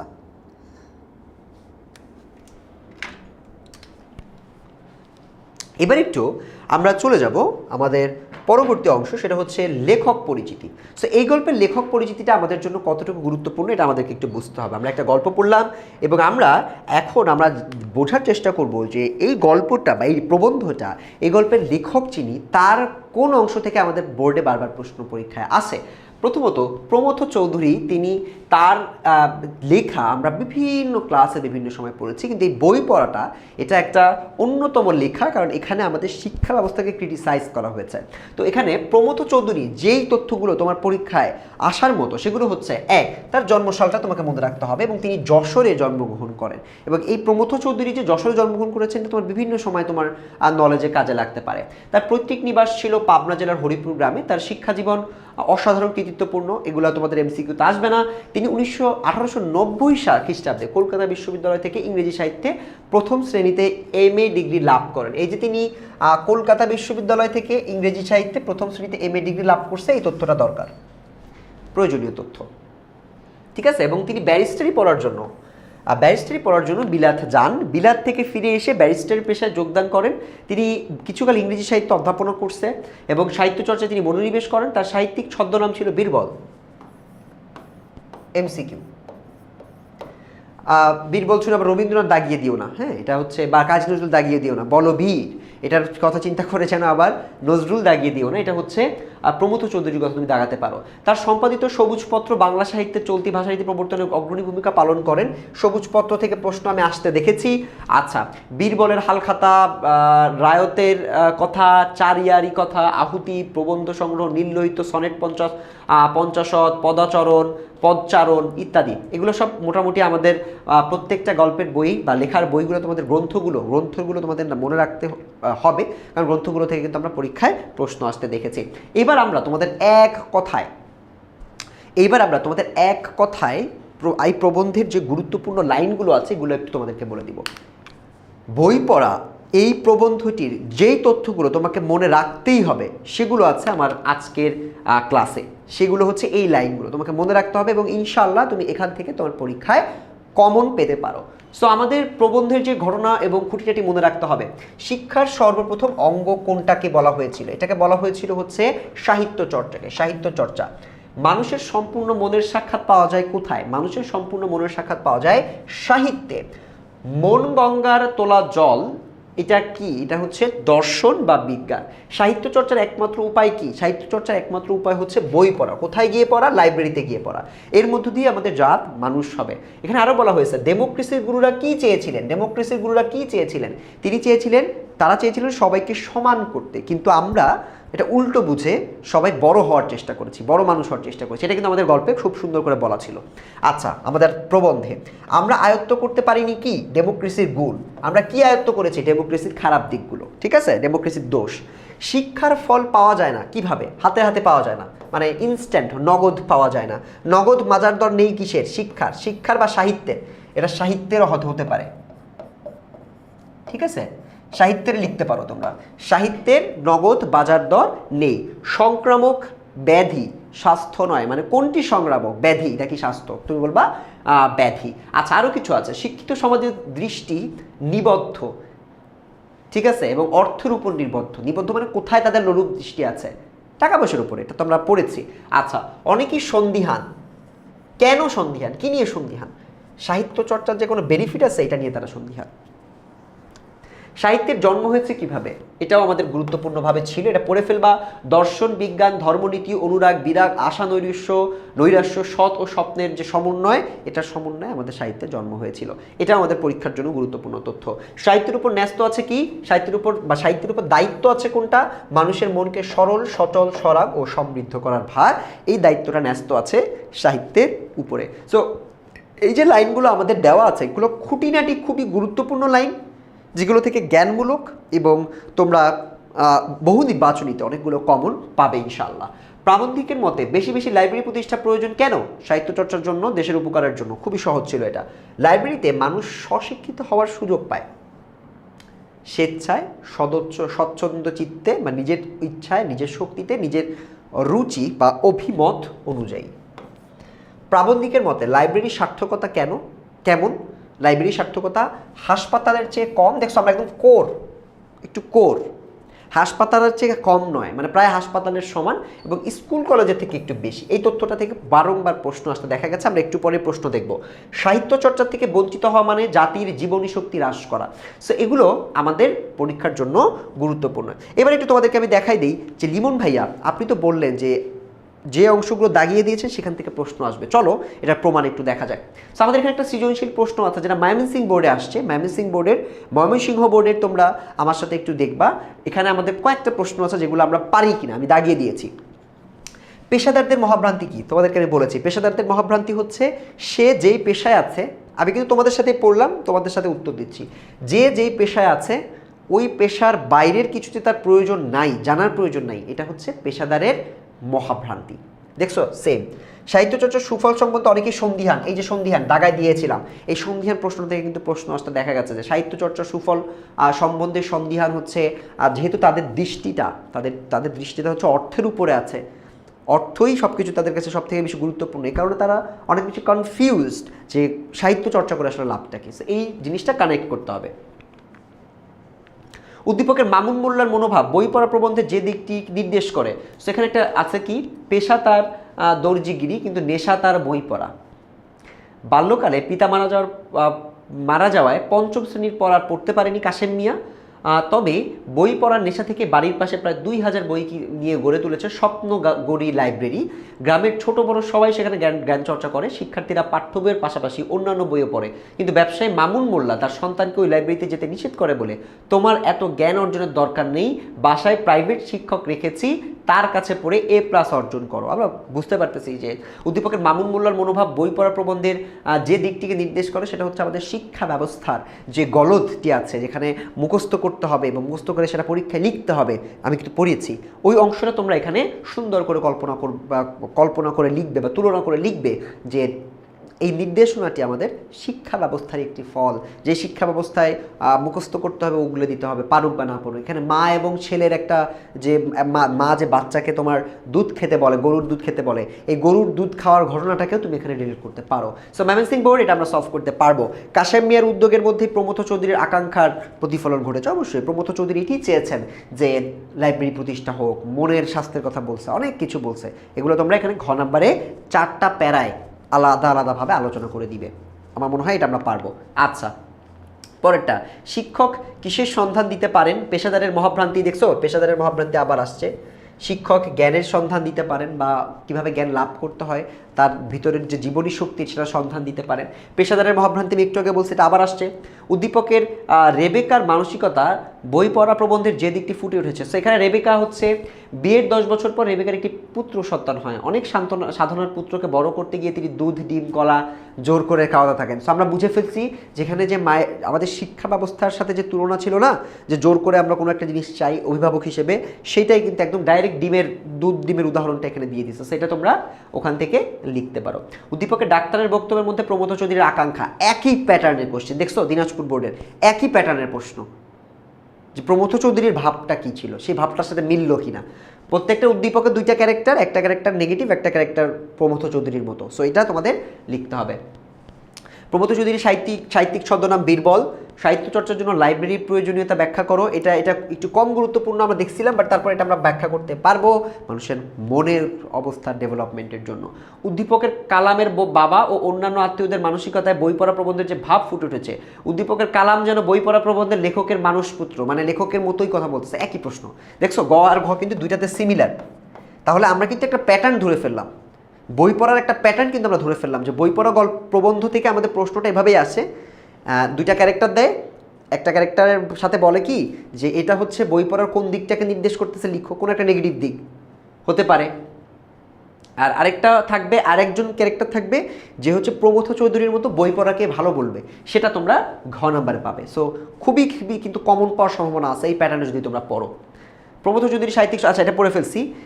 আবার দেখো, সাউথ পোলার ব্যক্তিরা বই পড়া প্রবন্ধের কাদের প্রতিনিধিত্ব করে, এটা একটা। আবার হচ্ছে বই পড়া প্রবন্ধের লেখকের ভাবনার খণ্ডিত, একই same pattern, trust me same pattern. দেখো লেখকের ভাবনার সাথেই মিলতেছে কিনা। সো এভাবে তোমাদের লিখতে হবে। ব্যাধি সংক্রামক স্বাস্থ্য না, এটা বলছিলাম, এটা আসবে, সেটা আসছে, এটা 100% ইম্পর্টেন্ট, এটা বারবার তোমাদের মনোযোগ দিয়ে পড়তে হবে। আর একটা সিকিউ দেখি, কারদানি শব্দের অর্থ কি? এটা শব্দার্থ থেকে কারদানি শব্দের অর্থ তোমরা লিখে দিতে পারবে। ইংরেজি সভ্যতার সংস্পর্শ এসেও আমরা ডেমোক্রেসি কিভাবে আয়ত্ত করেছি। ডেমোক্রেসি আমরা কিভাবে আয়ত্ত করেছি? আমরা হচ্ছে ওর গুণগুলাকে নিতে পারি নাই, আমরা গুণগুলাকে নিতে না পেরে আমরা দোষগুলাকে নিয়েছি। এটাকেই তোমরা একটু বানিয়ে তোমাদের মতো করে বিস্তৃতভাবে লেখার চেষ্টা করবা। উদ্দীপকের মোহিনীদের কর্মকাণ্ডে বই পড়া প্রবন্ধের কোন দিক? মোহিনী কি করে? দুজনের ছেলে বা 5ম শ্রেণীতে পড়ছে, ছেলে অমিতকে ডাক্তার ইঞ্জিনিয়ার বানিয়ে, নেগেটিভ। মোহিনীর প্রথমটা নেগেটিভ। শৈলবালার মানসিকতায় বই পড়া প্রবন্ধের লেখকের প্রত্যাশা সঠিক প্রতিফলন ঘটেছে। Exactly same. 5টা সৃজনশীল দেখালাম, 2023 দেখালাম, 24 দেখালাম, তারপর ময়মনসিংহ বোর্ড দেখালাম, মাল্টিপল বোর্ডে সেম প্যাটার্ন। সো আমরা কিন্তু প্যাটার্নটা ক্র্যাক করে ফেলেছি, এবং এই প্যাটার্নটা যদি তোমার মনে থাকে, ইনশাআল্লাহ তুমি তোমার পরীক্ষায় এখান থেকে প্রশ্ন আসলে ভালো করতে পারবে। এইবার লিমন ভাইয়া তোমাদের কাছে চলে আসবে আমাটির ভেপু, আরেকটি গুরুত্বপূর্ণ লেখা নিয়ে, যে লেখাটি তোমাদের পরীক্ষার জন্য অনেক অনেক গুরুত্বপূর্ণ। আমরা এখন পড়ব আমাটির ভেপু, যেই লেখাটি আমাদের এমসিকিউর জন্য গুরুত্বপূর্ণ, আমাদের সৃজনশীলের জন্য গুরুত্বপূর্ণ, এবং আমাদের যে বহুপদী যে বিভিন্ন ধরনের প্রশ্নগুলো আছে সেগুলোর জন্য কিন্তু এটা গুরুত্বপূর্ণ। সো আমরা এখন শুরু করে দিব আমাদের আমাটির ভেপু এই লেখাটা। এবং এই লেখাটা কতগুলো বোর্ডে আমাদের পরীক্ষার জন্য এসেছে এটা একটু আমরা দেখি। আমরা দেখেছি আমাদের বিভিন্ন শৈশবের যে স্বরূপটা আমরা এই গল্পে পাবো, এই গল্পটা থেকে এখান থেকে প্রশ্ন আসে বেশি, এবং মায়ের যে একটা স্নেহ, সেই স্নেহটাও কিন্তু আমরা এখানে দেখতে পেয়েছি। নিম্ন মধ্যবিত্ত পরিবারের একটু মিডল ক্লাস বা লোয়ার মিডল ক্লাস যারা আছে, তাদের জীবনটা কতটা জটিল থাকে, কঠিন থাকে, তাদের চিত্রটা কেমন থাকে, এটাও কিন্তু আমরা এই গল্পে আলোচনা করতে পারি। এবং আমি তোমাদেরকে এই লেখার সাথে মার্ক করে দিব কোথা থেকে প্রশ্ন বেশি আসবে, এবং বোর্ড প্রশ্ন সলভ করে আমরা দেখিয়ে দিব যে এটা ঠিক কতটা গুরুত্বপূর্ণ। আমরা এখন পড়ব বই পড়া। চলো আমরা বই পড়া গল্পটি শুরু করি। আমরা দেখে নিয়েছি কোন কোন বোর্ডে এখান থেকে প্রশ্ন আসবে। এবার আমরা শুরু করে দিই বই পড়া না, সরি, আমরা পড়বো আমাটির ভেপু। ঠিক আছে, বই পড়া আমরা পড়ে ফেলছি, আমরা এখন আমাটির ভেপু পড়বো। আচ্ছা, সো আমাটির ভেপু আমরা এখন পড়বো। আমাটির ভেপু যে গল্পটা এখানে সুন্দর করে একদম লাইন বাই লাইন আমি তোমাদেরকে পড়াই দিব। সো আমাটির ভেপু এই মূল গল্পটা হচ্ছে শুরু হয় এই লাইন দিয়ে। সকালবেলা 8টা কি 9টা বাজে। হরিহরের পুত্র আপন মনে রোয়াকে, রোয়াক মানে কি? রোয়াক মানে হচ্ছে বারান্দা।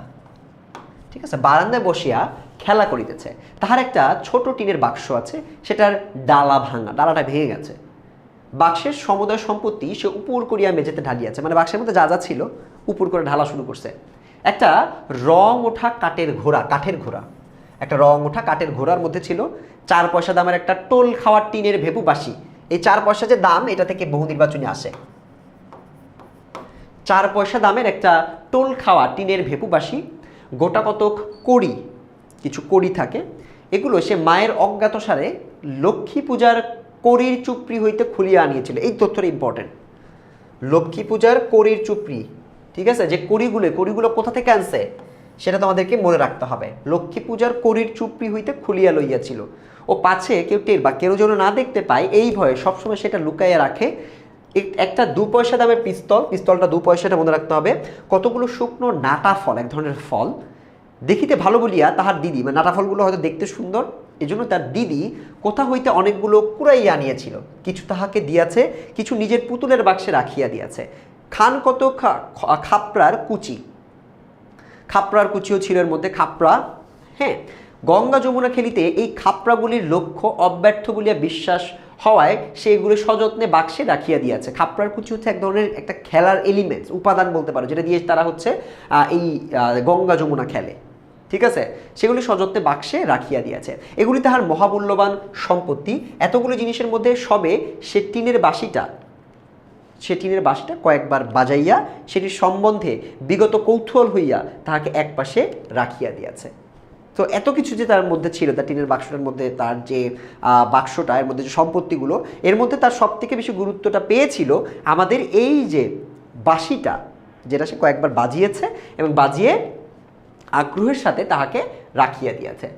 কাঠের ঘোড়া নাড়াচাড়া করা হইয়া গিয়াছে, সেটিও একপাশে পিজরাপোলের আসামির ন্যায় পড়িয়া আছে। এটা একটা স্থানের, নির্দিষ্ট একটা স্থানের আসামির কথা বলছে, যে আসামির মতো করে পড়িয়া আছে। বর্তমানে সে গঙ্গা যমুনা খেলিবার খাপড়াগুলিকে হাতে লইয়া মনে মনে দাওয়ার উপর গঙ্গা যমুনার ঘর আঁকা কল্পনা করিয়া চোখ বুঝিয়া খাপড়া ছুঁইয়া দেখিতেছে তাক ঠিক হইতেছে কিনা। তাক মানে হচ্ছে নিরিখ, লাগবে কিনা ঠিক মতো। তার মানে এখানে আমরা দেখতেছি যে ওই ছেলেটা, হরিহরের পুত্র, তার কিছু অ্যাক্টিভিটি এখানে বলতেছে। একটা ছোট মানুষ কি করতে পারে? একটা বাক্স থেকে খেলনা বের করতেছে, একটা নিয়ে খেলতেছে, আর একটা ফেলে দিচ্ছে বা রেখে দিচ্ছে, অন্য একটা নিয়ে খেলা শুরু করতেছে বা মনে মনে কল্পনা করতেছে, সেটাই এখানে খুব সুন্দর করে চিত্রায়িত করা হয়েছে। এমন সময়ে তার দিদির নাম কি? দুর্গা, উঠানের কাঁঠাল তলা হইতে ডাকিল, অপু ও অপু। তার মানে আমরা নাম পেয়ে গেছি, অপু দুর্গা। অপু হচ্ছে ছোট ভাইটা, দুর্গা হচ্ছে বড় বোনটা। সে এতক্ষণ বাড়ি ছিল না, কোথা হইতে এইমাত্র আসিল। তার স্বর একটু সতর্কতা মিশ্রিত। এই যে এটা থেকে প্রশ্ন আসে, তাহার স্বরটা কি? সতর্কতা মিশ্রিত।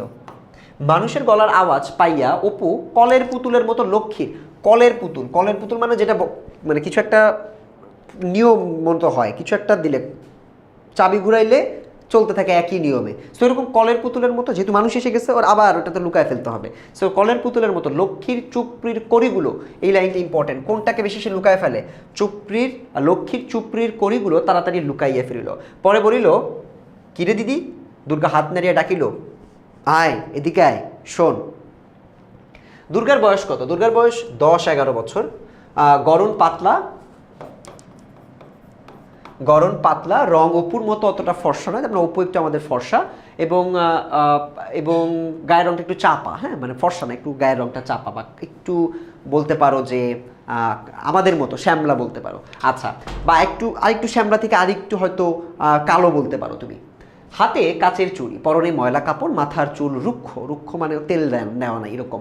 বাতাসে উড়িতেছে, মুখের গড়ন মন্দ নয়, দেখতে শুনতে মাশাআল্লাহ বলতেছে এখানে এই গল্প অনুযায়ী, যে দেখতে সুন্দর, মন্দ নয়। ঠিক আছে, অপুর মতো চোখগুলি বেশ ডাগর। অপু বারান্দা হইতে বা রোয়াক হইতে নামিয়া কাছে গেল, বলিল, কে রে? দুর্গার হাতে একটা নারিকেলের মালা, নারিকেলের মালা আছে, সে নিচু করিয়া, নারকেলের মালা মানে নারকেল কাটা হয় না, আমরা বলি যেটাকে গোল, হ্যাঁ, নারকেল খাওয়ার পর, পানি খাওয়ার পর যে কেটে ফেলো, সেটা কথা বলছে। সেটা সে নিচু করিয়া দেখাইলো কতগুলো কচি আম কাটা। নারকেলের ওই মালার মধ্যে, মালা মানে হচ্ছে পাত্র স্বরূপ, তো এটার মধ্যে কিছু কচি আম কাটা, মানে আম নিয়ে আসছে। সুর নিচু করিয়া বলিল, মা ঘাট থেকে আসেনি তো? এই মা ঘাট থেকে আসেনি কথাটা কেন বলছে? কথাটা ভয় পাচ্ছে আর কি, মা বকা দিতে পারে। ভয় এবং সতর্কতা দুইটাই এখানে আছে। মা আসেনি তো? অপু ঘাড় নাড়িয়ে বলল, উহু, না, মা এখনো আসেনি। দুর্গা চুপি চুপি বলিল, একটু তেল আর একটু নুন নিয়ে আসতে পারিস? আমের কুশি জড়াবো, কুশি জড়াবো মানে আম মাখাবে আর কি, ঠিক আছে? অপু আহ্লাদের সহিত আনন্দিত হইয়া বলিয়া উঠিল, কোথায় পেলি রে দিদি? দুর্গা বলল, পটলিদের এমসিকিউ, কোথা থেকে আমটা নিয়ে আসছিল? পটলিদের বাগানে সিঁদুর কৌটোর তলায় পড়েছিল, আন দেখি একটু নুন আর তেল। অপু দিদির দিকে চাহিয়া বলিল, তেলের ভার ছুলে, তেল মানে তেলের যে জিনিস আছে এটা ছুলে মা মারবে যে। আমার কাপড় যে বাসি, বাসি কাপড়, ওদের একটা রিচুয়াল থাকে যে বাসি কাপড় বা পুরাতন কাপড় বা পরিষ্কার না এমন কাপড় পরে তেলের ভার ছোঁয়া যায় না রান্নাঘরের জিনিসপাতি। সেই জন্য সে চিন্তা করছে, না আমার মা তোমাকে বকা দিবে, মা তোমাকে মারবে, হ্যাঁ, সেইটাও জানাচ্ছে। সো এরপর যেটা বললো, তুই জানা শিগগিরি, শিগগিরি করে, মার আসতে এখনো ঢের দেরি, অনেক দেরি আছে। খার কাচতে গিয়েছে, শিগগিরি যা। খার মানে কাপড় কাচতে গিয়েছে সাবান দিয়ে, ঠিক আছে, বা মেইনলি কাপড় কাচতে গিয়েছে, যা। অপু বলল, নারকোলের মালাটা আমায় দে, ওতে তেল নিয়ে আসবো, তুই খিড়কি ধরে গিয়ে দেখ মা আসছে কিনা। সো বলছে, আমাকে নারকেলের মালাটা দে, মধু করে আমি তেলটা নিয়ে আসি, আর তুই দরজায় গিয়ে দেখ মা আসতেছে কিনা, মা আসলে আমাকে মাইক দিবে বা বকা দিবে। আচ্ছা।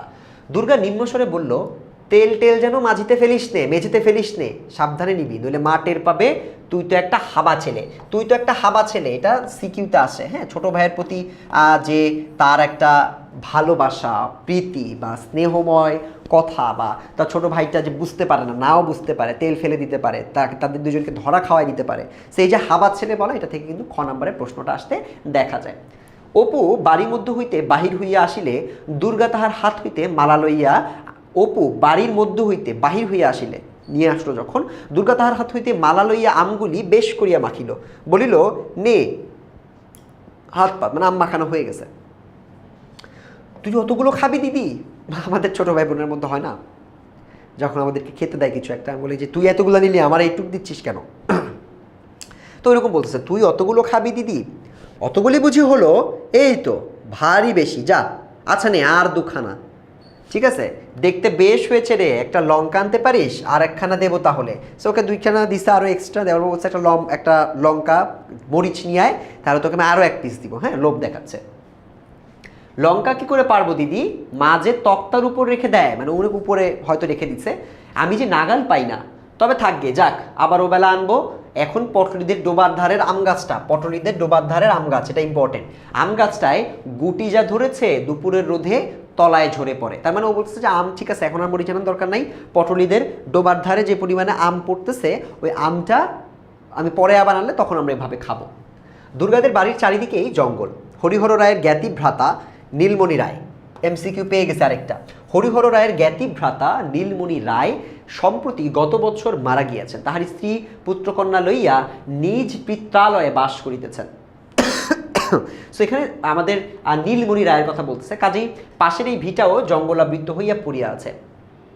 নিকটে আর কোনো লোকের বাড়ি নেই, 5 মিনিটের পথ গেলে তবে হচ্ছে ভুবন মুখুজ্জের বাড়ি। 5 মিনিট দূরত্বে গেলে কার বাড়ি? ভুবন মুখুজ্জের বাড়ি। সেখানে হচ্ছে দুর্গাদের আশেপাশের বাড়ির পরিবেশ বা আশেপাশের বাড়িতে যে জঙ্গল এবং কারা কারা বসবাস করে সেটা একটু ওরা সুন্দর করে আলোচনা করার চেষ্টা করেছেন। হরিহরের বাড়িটাও অনেকদিন হইয়া গেল মেরামত হয় নাই, হরিহরের বাড়িটাও অনেকদিন হইয়া গেল মেরামত হয় না। সামনের দিকের দরজা বা বারান্দাটা একটু ভাঙা, এটা হচ্ছে স্ট্যান্ডার্ড, মানে ওদের যে নিম্ন মধ্যবিত্ত, এটা বোঝানোর চেষ্টা করা হয়েছে।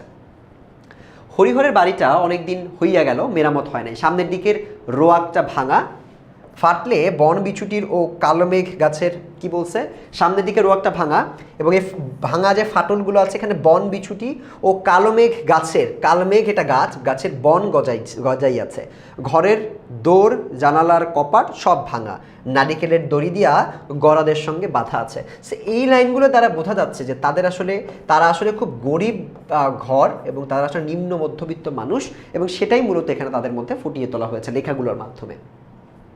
খিড়কি দোর বা জানালার যে কপাট, এই দোর ঝনাত করিয়া খুলিবার শব্দ হইল এবং একটু পরেই সর্বজয়ার গলা শোনা গেল। হরিহর সর্বজয়া হচ্ছে তোমার অপুর মা, অপু এবং দুর্গার মা, ঠিক আছে?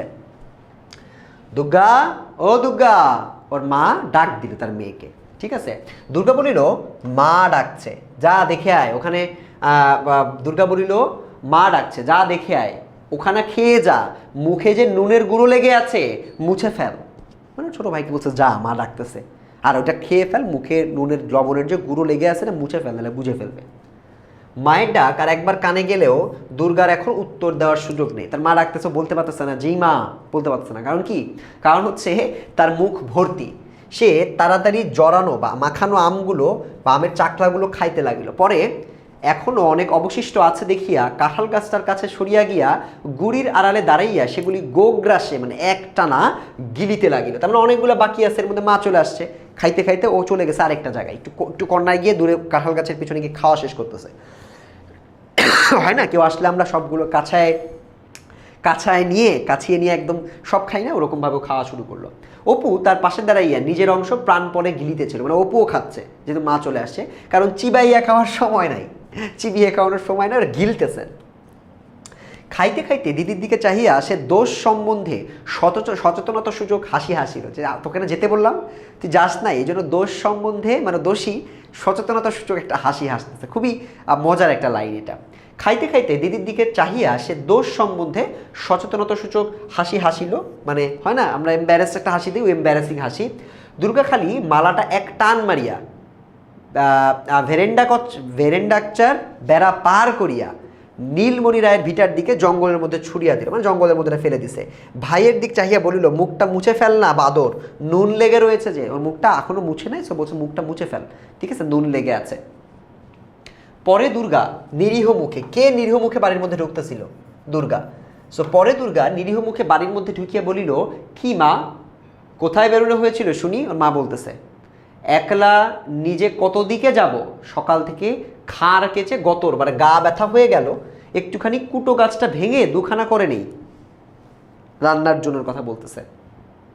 কেবল পাড়ায় পাড়ায় টোকলা সেধে বেড়াচ্ছেন, সে বাদর কোথায়? মানে মেয়েকে বলতেছে যে তুমি খালি ঘুরে ঘুরে বেড়াও, আর তোমার বাদর ছোট ভাইটা কোথায়? অপু আসে বলিল মা খিদে পেয়েছে। রসো মানে হচ্ছে বসো বাবা, একটুখানি দাঁড়াও বাপু, একটুখানি হাফ জিওতে দাও, একটু নিঃশ্বাস ছাড়তে দাও, তোমাদের রাত দিন খিদে আর রাত দিন 5 ফরমাস মানে হচ্ছে তোমাদের বিভিন্ন কাজকর্ম আমি করে দেওয়া লাগে। ও দুর্গা দেখ তো বাছুরটা হাঁক পারছে কেন, বাছুরটার মধ্যে ডাকতেছে, তোরা বলতেছে যে বাছুরটা কেন ডাক পারতেছে, একটু তুই খুঁজে দেখতো। খানিকটা পরে সর্বজয়া রান্নাঘরের দাওয়ায় বটি পাতিয়া শশা কাটিতে বসিল। অপু কাছে বসিয়া পড়িয়া বলিল আর একটু আটা বের করো না মা, মুখে বড্ড লাগে। ঠিক আছে, দুর্গা নিজের ভাগ হাত পাতিয়া লইয়া সংকুচিত সুরে বলিল চাল ভাজা আর নেই মা। মানে এখানে মূলত বিভিন্ন ওরা একজন ওর মায়ের কাছে খাইতে চাচ্ছে এবং খেতে চাইলে ওর মাও ওদেরকে ওভাবে দিচ্ছে বা ওদের একজনের কাছে আবদার করছে। এই আবদারগুলো মূলত একটা মধ্যবিত্ত ফ্যামিলিতেও কতটুকু ভালোবাসা এবং স্নেহ মমতা থাকতে পারে এটাই কিন্তু এখানে খুব সুন্দর করে ফুটিয়ে তোলার চেষ্টা করা হয়েছে। অপু খাইতে খাইতে বলিল ও চিবানো যায় না, আম খেয়ে দাঁত টক, মানে চাল ভাজা চিবাতে পারতেছে না এবং বলে ফেলছে মাকে যে আম খেয়ে দাঁত টকে। এটুকু বলছে কেবল। দুর্গার ভ্রুকুটি মিশ্রিত মানে ভ্রু উঁচু করে মানে ইশারা দেওয়ায় চোখ টেপায় বাধা পাইয়া তাহার কথা অর্ধপথেই বন্ধ হইয়া গেল। তাহার মা জিজ্ঞাসা করিল আম কোথায় পেলি? ধরা খেয়ে গেছে।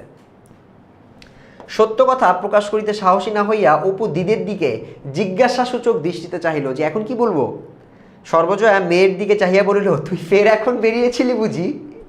তার মানে ধরা খেয়ে গেছে দুর্গা। দুর্গা বিপন্ন মুখে বলিল, ওকে জিজ্ঞাসা করো না, আমি এই তো এখন কাঁঠাল তলায় দাঁড়িয়ে, তুমি যখন ডাকলে তখন তো স্বর্ণ গোয়ালিনী গায়ে দুহিতে আসায় কথাটা চাপা পড়িয়া গেল। মানে একজন লোক ঢুকছে, ওদের কথা কথা চলতে চলতে এর মধ্যে একজন স্বর্ণ গোয়ালিনী চলে আসছে। তো স্বর্ণ গোয়ালিনীর এই লাইনটা এমসিকিউতে আসে, ঠিক আছে? কেন তোমার কথাটা চাপা পড়িয়া গেল? তাহার মা বলিল, যা বাছুরটা ধরগে যা, ডেকে সারা হলো, কমলে বাছুর ও স্বর্ণ এত বেলা করে এলে কি বাঁচে? একটু সকাল করে না এলে এই তেতপ্পর পর্যন্ত বাছুর বাঁধা, মানে বাছুরটা বেঁধে রাখছে, বাছুরটা তার মায়ের কাছে যে দুধ খেতে পারতেছে না, ঠিক আছে? সো বাছুরগুলোকে ছেড়ে দিতে হয়। সো এটাই বলতেছে যে এরকম একটা বাছুর, কমলে বাছুর, বা হয়তো তোমার বাছুরটা এমন একটা সিচুয়েশন আছে, কম বয়স বা বেশি বড় না, ঠিক আছে? সেই জন্য এটাকে এতক্ষণ পর্যন্ত বেঁধে রাখাটা উচিত না। দিদির পিছনে অপুও দুধ দোয়া দেখিতে গেল। সে বাহির উঠানে পা দিতেই দুর্গা হাতার পিঠে, এখানে হাতার পিঠে দুম করিয়া নির্ঘাত এক কিল বসাইয়া দিল। একদম ঘুষি দিছে, কিল দিছে, দিয়ে বলল, লক্ষ্মী ছাড়া বাদর। পরে মুখ ভেঙাইয়া কহিল, আম খেয়ে দাঁত টকে গিয়েছে, আবার কোনোদিন আম দেব, খেয়েও ছাই দেব। এই ওবেলায় পটলীদের কাকুরতলির আম কুড়িয়ে এনে জড়াবো, কাকুরতলির আম এনে আবার মাখাবো, এত বড় বড় গুটি হয়েছে, মিষ্টি যেন একদম গুড়ের মতো মিষ্টি আম, দেব তোমায়, খেয়েও তখন।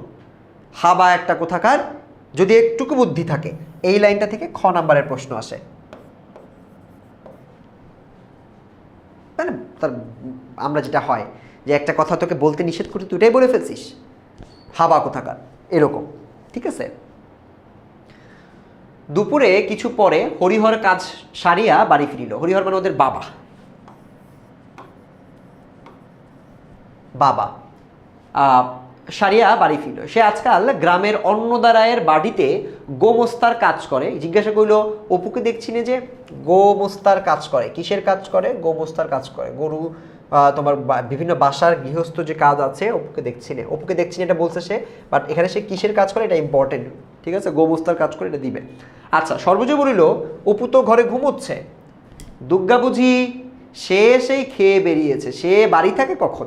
দুটো খাওয়ার সঙ্গে তার যা সম্পর্ক, মানে আমাদের কিশোরী যে মেয়েরা থাকে এরা মূলত বিভিন্ন গ্রামীণ প্রকৃতিতে তারা তো হেঁটে বেড়ায়, তাদের নিজেদের মতো একটা পরিবেশ থাকে, নিজেদের ইচ্ছা থাকে, সেই ইচ্ছা স্বাধীন জীবন তারা চালাতে থাকে। সেটার কথা এখানে বারবার মানে উল্লেখ করা হয়েছে। সে সেই খেয়ে বেরিয়েছে, সে বাড়ি থাকে কখন? দুটো খাওয়ার সঙ্গে তার যা সম্পর্ক, মানে শুধু খাবারের সময় আসে, আবার সেই খিদে পেলে তবে আসবে। কোথায় কার বাগানে কার আমতলায় জামতলায় ঘুরছে এই 34 মাসের রোদ্দুরে, ফের দেখো না এই জ্বরে পড়লো বলে। অত বড় মেয়ে বলে বুঝাবো কথা শোনে ডা কানে নেয়। মানে ওর মায়ের একটা এখানে আরেকটা স্নেহময় কথা আমরা এখানে দেখতে পাচ্ছি, যে তার মেয়েটা আসলে কথা শুনে না এবং ওকে বলেও আসলে বুঝাতে পারতেছে না, খালি মানে একদম উড়ন চণ্ডী, বা তুমি এটাকে বলতে পারো পাখির মতো উঠতে থাকে। একটু পরে হরিহর খাইতে বসিয়ে বলিল, আজ 10 ঘরায় তাগাদার জন্য গিয়েছিলাম, বুঝলে? একজন লোক খুব মাতবর, 5টা-6টা গোলা বাড়িতে, বেশ পয়সাওয়ালা লোক। আমায় দেখে দণ্ডবোধ করে বললে, দাদা ঠাকুর আমায় চিনতে পাচ্ছেন? আমি বললাম, না বাপু, আমি তো কই। বললে, আপনার কথা থাকতে তখন পূজা আর্চায় সবসময় তিনি আসতেন, পায়ের ধুলো দিতেন। আপনারা আমাদের গুরুতুল্য লোক, এবার আমরা বাড়ি শুদ্ধ মন্তর নেব ভাবছি। তা আপনি যদি আজ্ঞে করেন তবে ভরসা করে বলি, আপনিই কেন মন্তরটা দেন না? তো আমি তাদের বলেছি আজ আর কোনো কথা বলবো না, ঘুরে এসে 2-1 দিনে, বুঝলে? এখানে মূলত একটা নিমন্ত্রণের কথা বলতেছে, মানে ওদের যে কর্তা ছিলেন, মানে আগের যে পূর্বপুরুষেরা ছিলেন, তারা মূলত পুজো আর্চা করতো এবং এই পুজো আর্চাগুলো দিত। সেখানে আমরা দেখতে পাচ্ছি যে তারা যেহেতু গরিব মানুষ এবং সে একজনের সাথে তার দেখা হয়েছে, হরিহরের একজনের সাথে দেখা হয়েছে, সে হচ্ছে তোমার খুবই 5টা-6টা গোলা বাড়িতে আছে, ঠিক আছে? এবং একটা কাজের জন্য সেখানে গিয়েছে এবং যাওয়ার পর পয়সাওয়ালা একজন লোককে দেখে তাকে দণ্ডবোধ করে বলছে। তার মানে ওরা নিচু গরিব হলেও ওরা কিন্তু এরকম পুজো অর্চনার কাজ করে, যে কারণে তাকে দণ্ডবোধ হয়েছে তার সামনে। দণ্ডবোধ হয়ে হরিহরকে বলছে যে আপনি এসে আমাদের এবার পুজোটা দিয়ে যান, এবং এই জন্য বাড়ি শুদ্ধ সবাইকে তারা নেমন্তন্ন দিবে, এবং আপনি যদি আজ্ঞে করেন এবং ভরসা করে বলি, আপনিই কেন মন্ত্রটা দেন না, ঠিক আছে? ওকে মন্ত্রটা পড়তে বলছে বা পুজোটা দিতে বলছে। সো এটা নিয়ে তারা আসলে চিন্তা করছে, স্বামী স্ত্রী তারা কথা বলছে। সর্বজয়া ডালের বাটি হাতে দাঁড়াইয়া ছিল, অবাক হয়ে গেছে। বাটি মেঝেতে নামাইয়া সামনে বসিয়া বলিল, হ্যাঁ গো, তা মন্দ কি, দাও না ওদের মন্তর, কি জাত? হরিহর সুর নামাইয়া বলিল, বলো না কাউকে, সঙ্গপ, এটা হচ্ছে একটা জাত। তোমার তো আবার গল্প করে বেড়ানো স্বভাব। আমি আবার কাকে বলতে যাব? স্ত্রী বলতেছে, তা হোক গে সন্দপ, দাও গিয়ে দিয়ে। এই কষ্ট যাচ্ছে, ওই রায়বাড়ির 8টা টাকা ভরসা, তাও 2-3 মাস অন্তর তবে দেয়। আর এদিকে রাজ্যের দেনা, তার মানে এখানে বলতেছে তাদের টাকা পয়সা কত কমতি আছে, তাদের ভরসা মাত্র 8টা টাকা, এবং তাও 2-3 মাস পর পর এটা দেয়, এবং তার উপর তাদের মাথার উপর আসলে রাজ্যের অনেক অনেক দেনা আছে। ঠিক আছে, কাল ঘাটের পথে সেজ ঠাকুর বলল, বৌমা আমি বন্ধক ছাড়া টাকা ধার দিনে, তবে তুমি অনেক করে বলে দিলাম, আজ 5 মাস হয়ে গেল, টাকা আর রাখতে পারবো না। এদিকে রাধা বৈষ্ণবের বউ তো ছিঁড়ে খাচ্ছে, দুবেলা তাগাদা মানে হচ্ছে তারা দেওয়া। ঠিক আছে, তাগাদা আরম্ভ করেছে, ছেলেটার কাপড় নেই, 2-3 জায়গায় সেলাই, বাছা আমার তাই পরে হাসি মুখে নেচে নেচে বেড়ায়। আমার এমন হয়েছে যে ইচ্ছা করে একদিকে বেরিয়ে যাই। এখানে আমরা আমাদের ওই যে সর্বজয়ের যে মা স্বরূপ, যে আমরা যে দয়া এবং যে ভালোবাসাটা দেখতেছি, সেই ভালোবাসাটা এই প্যারাটাতে স্পষ্ট, যে তাকে একটা নিম্ন মধ্যবিত্ত ঘরের মা হলে তাকে কত দেনা থাকে, কত মানুষ তাকে দেনার কথা বলে পিঞ্চ করে এবং তাদের কাছে টাকাটা চায়। বন্ধক 5 মাস হয়ে গেছে, টাকা দিচ্ছে না। তারপর হচ্ছে বৈষ্ণবের বউ তাকে চিড়ে খাচ্ছে, টাকা দিতে হবে। ঠিক আছে, এবং তার যে ছোট ছেলেটা আছে বিভিন্ন জায়গায় সেলাই করা জামা কাপড় পরে সে দৌড়ে বেড়াচ্ছে, এবং তার যে হাসি মুখে নেচে নেচে বেড়াচ্ছে ছেঁড়া কাপড় পরে, এটা দেখে তার মার আসলে কষ্ট লাগছে। সেই কষ্টগুলোতেই সর্বজয়ার মাতৃস্বরূপটা ফুটে উঠেছে। এখান থেকে কিন্তু প্রশ্ন আসতে দেখা যায়। আরেকটা কথা ওরা বলছিল গায়ে তো বামুন নেই, তাহলে আমরা এখানে বুঝলাম হরিহররা হচ্ছে একটা বামুন ফ্যামিলি। হ্যাঁ, মানে এটা খুবই হাই প্রোফাইল বলতে পারো, বা তাদের একটা গোষ্ঠী, এই গোষ্ঠীটা বা একটা শ্রেণী বলতে পারো। ঠিক আছে, তাদেরকে ওরা খুব রেসপেক্ট করে। আপনি যদি এই গায়ে উঠে আসেন, তবে জায়গা জমি দিয়ে বাস করায়, গায়ে এক ঘর বামুন বাস করানো আমাদের বড্ড ইচ্ছে। তা কিছু ধরনের জমি টমি দিতেও রাজি, পয়সার তো অভাব নেই। আজকাল চাষাদের ঘরে লক্ষ্মী বাঁধা, যারা চাষ করে তাদেরই নাকি টাকা পয়সা বেশি। ভদ্রলোকেরই হয়ে পড়েছে হা ভাত জো ভাত। ঠিক আছে, মানে এখানে একটু এমন করে তুলনা করে বলছে যে আমাদের অবস্থা খারাপ, চাষাদের অবস্থা অনেক ভালো, ওদেরই এখনকার যারা চাষাভূষা আছে ওদেরই অন্তত টাকা পয়সা বেশি আছে। আগ্রহে সর্বজয়ের কথা বন্ধ হইবার উপক্রম হইল। এই লাইনটা গুরুত্বপূর্ণ। এই যে প্রস্তাবটা, এই প্রস্তাব শুনে, ঠিক আছে, সে আসলে অবাক হয়ে গেছে। এইখান থেকে প্রশ্ন আসে যে কেন দম বন্ধ হয়ে গেছিল প্রস্তাব শুনে। তা তুমি রাজি হলে না কেন? বললেই তো হতো যে আচ্ছা আমরা আসবো। ওরকম একটা বড় মানুষের আশ্রয় এই গায়ে তোমার আছে কি? শুধু ভিটে কামড়ে পড়ে থাকা। তার মানে ওদেরকে একটা অফার দিছে, তোমরা বামুন তো, বামুনদেরকে সবাই রেসপেক্ট করে, গ্রামে তারা বামুন রাখতে চায়, এই জন্য ওদেরকে অন্য গ্রামে জমি জমা দিয়ে নিয়ে যেতে চাচ্ছে। তো স্ত্রী বলতেছে আমরা তো গরিব, টাকা পয়সা নাই, এরকম একটা সুযোগ তুমি হ্যাঁ বলো নি কেন? তাড়াতাড়ি হ্যাঁ বলো, শুধু তোমার এই ভিটে কামড়ায় পড়ে থাকার দরকার নেই।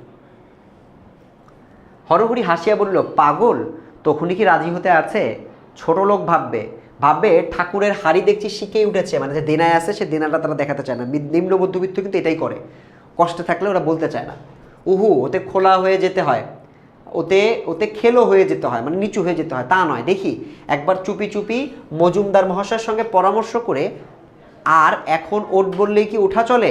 সব বেটা এসে বলবে টাকা দাও, নইলে যেতে দেবো না। দেখি পরামর্শ করে কীরকম দাঁড়ায়। মানে চিন্তা করতেছে, আমি যদি তখনই হ্যাঁ বলতাম, হ্যাঁ বলে উঠে চলে যাইতাম, যারা দেনা আছে আমার কাছে, যারা টাকা পায়, ওরা এসে আমার কাছে টাকা চাওয়া শুরু করতো, সেভাবে যাওয়া যাবে না।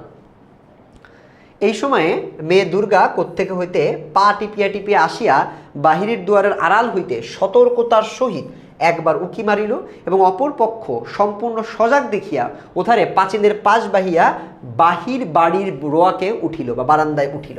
তার মানে ওর মা আর বাবা যখন কথা বলতেছিল, ও চলে আসছে, এসে উকি দিছে যে কেউ আছে নাকি। উকি দিয়ে দেখে কি ভিতরে সবাই সজাগ, জেগে আছে, কথা বলতেছে। সো ও ভিতরে না ঢুকে ও বাইরের বারান্দায় গিয়ে বসলো। দালানের দুয়ার আস্তে আস্তে ঠেলিয়া দেখিল উহা বন্ধ আছে। এদিকে রোয়াকে দাঁড়ানো অসম্ভব, বারান্দায় দাঁড়াতে পারতেছে না, কারণ অনেক রৌদ্রের তাপে পা পুড়িয়া যায়। কাজেই সে স্থান হইতে নামিয়া গিয়া উঠানের কাঁঠাল তলায় দাঁড়াইল আমাদের দুর্গা। রৌদ্রে বেড়াইয়া তাহার মুখ রাঙা হইয়া উঠেছে, মুখ লাল হয়ে গেছে। আঁচলের খুঁটে কি কতকগুলো যত্ন করিয়া বাঁধা, কিছু একটা আঁচলে বেঁধে রাখছে।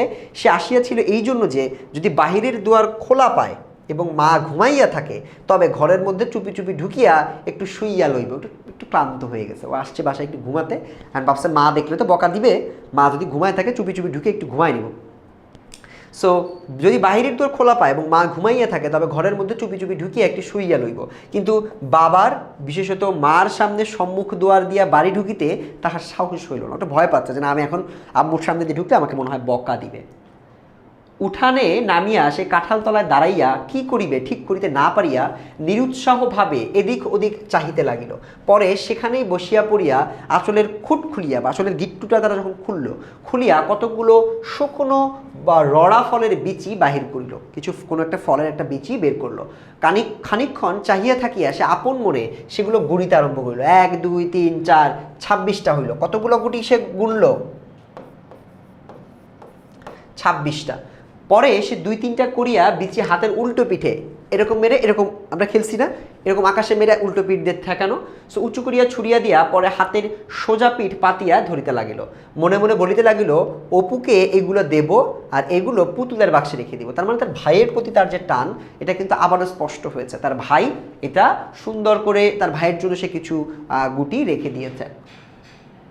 কেমন বিচিগুলো তেল চুকচুক করছে, মানে দেখতে তেল খুবই তেলে, আজই গাছ থেকে পড়েছে। ভাগ্যিস আগে গেলাম, নইলে সব গরুতে খেয়ে ফেলে দিত।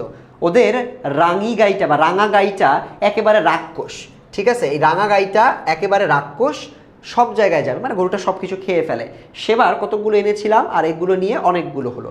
সে খেলা বন্ধ করিয়া সমস্ত বিচি আবার সযত্নে আঁচলের খুঁটিতে বেঁধে রাখিল। পরে হঠাৎ কি ভাবিয়া রুক্ষ চুলগুলো বাতাসে উড়াইতে উড়াইতে মহা খুশির সহিত পুনরায় সোজা বাড়ির বাইরে বের হয়ে গেল। আমাদের গল্পটা এখানেই।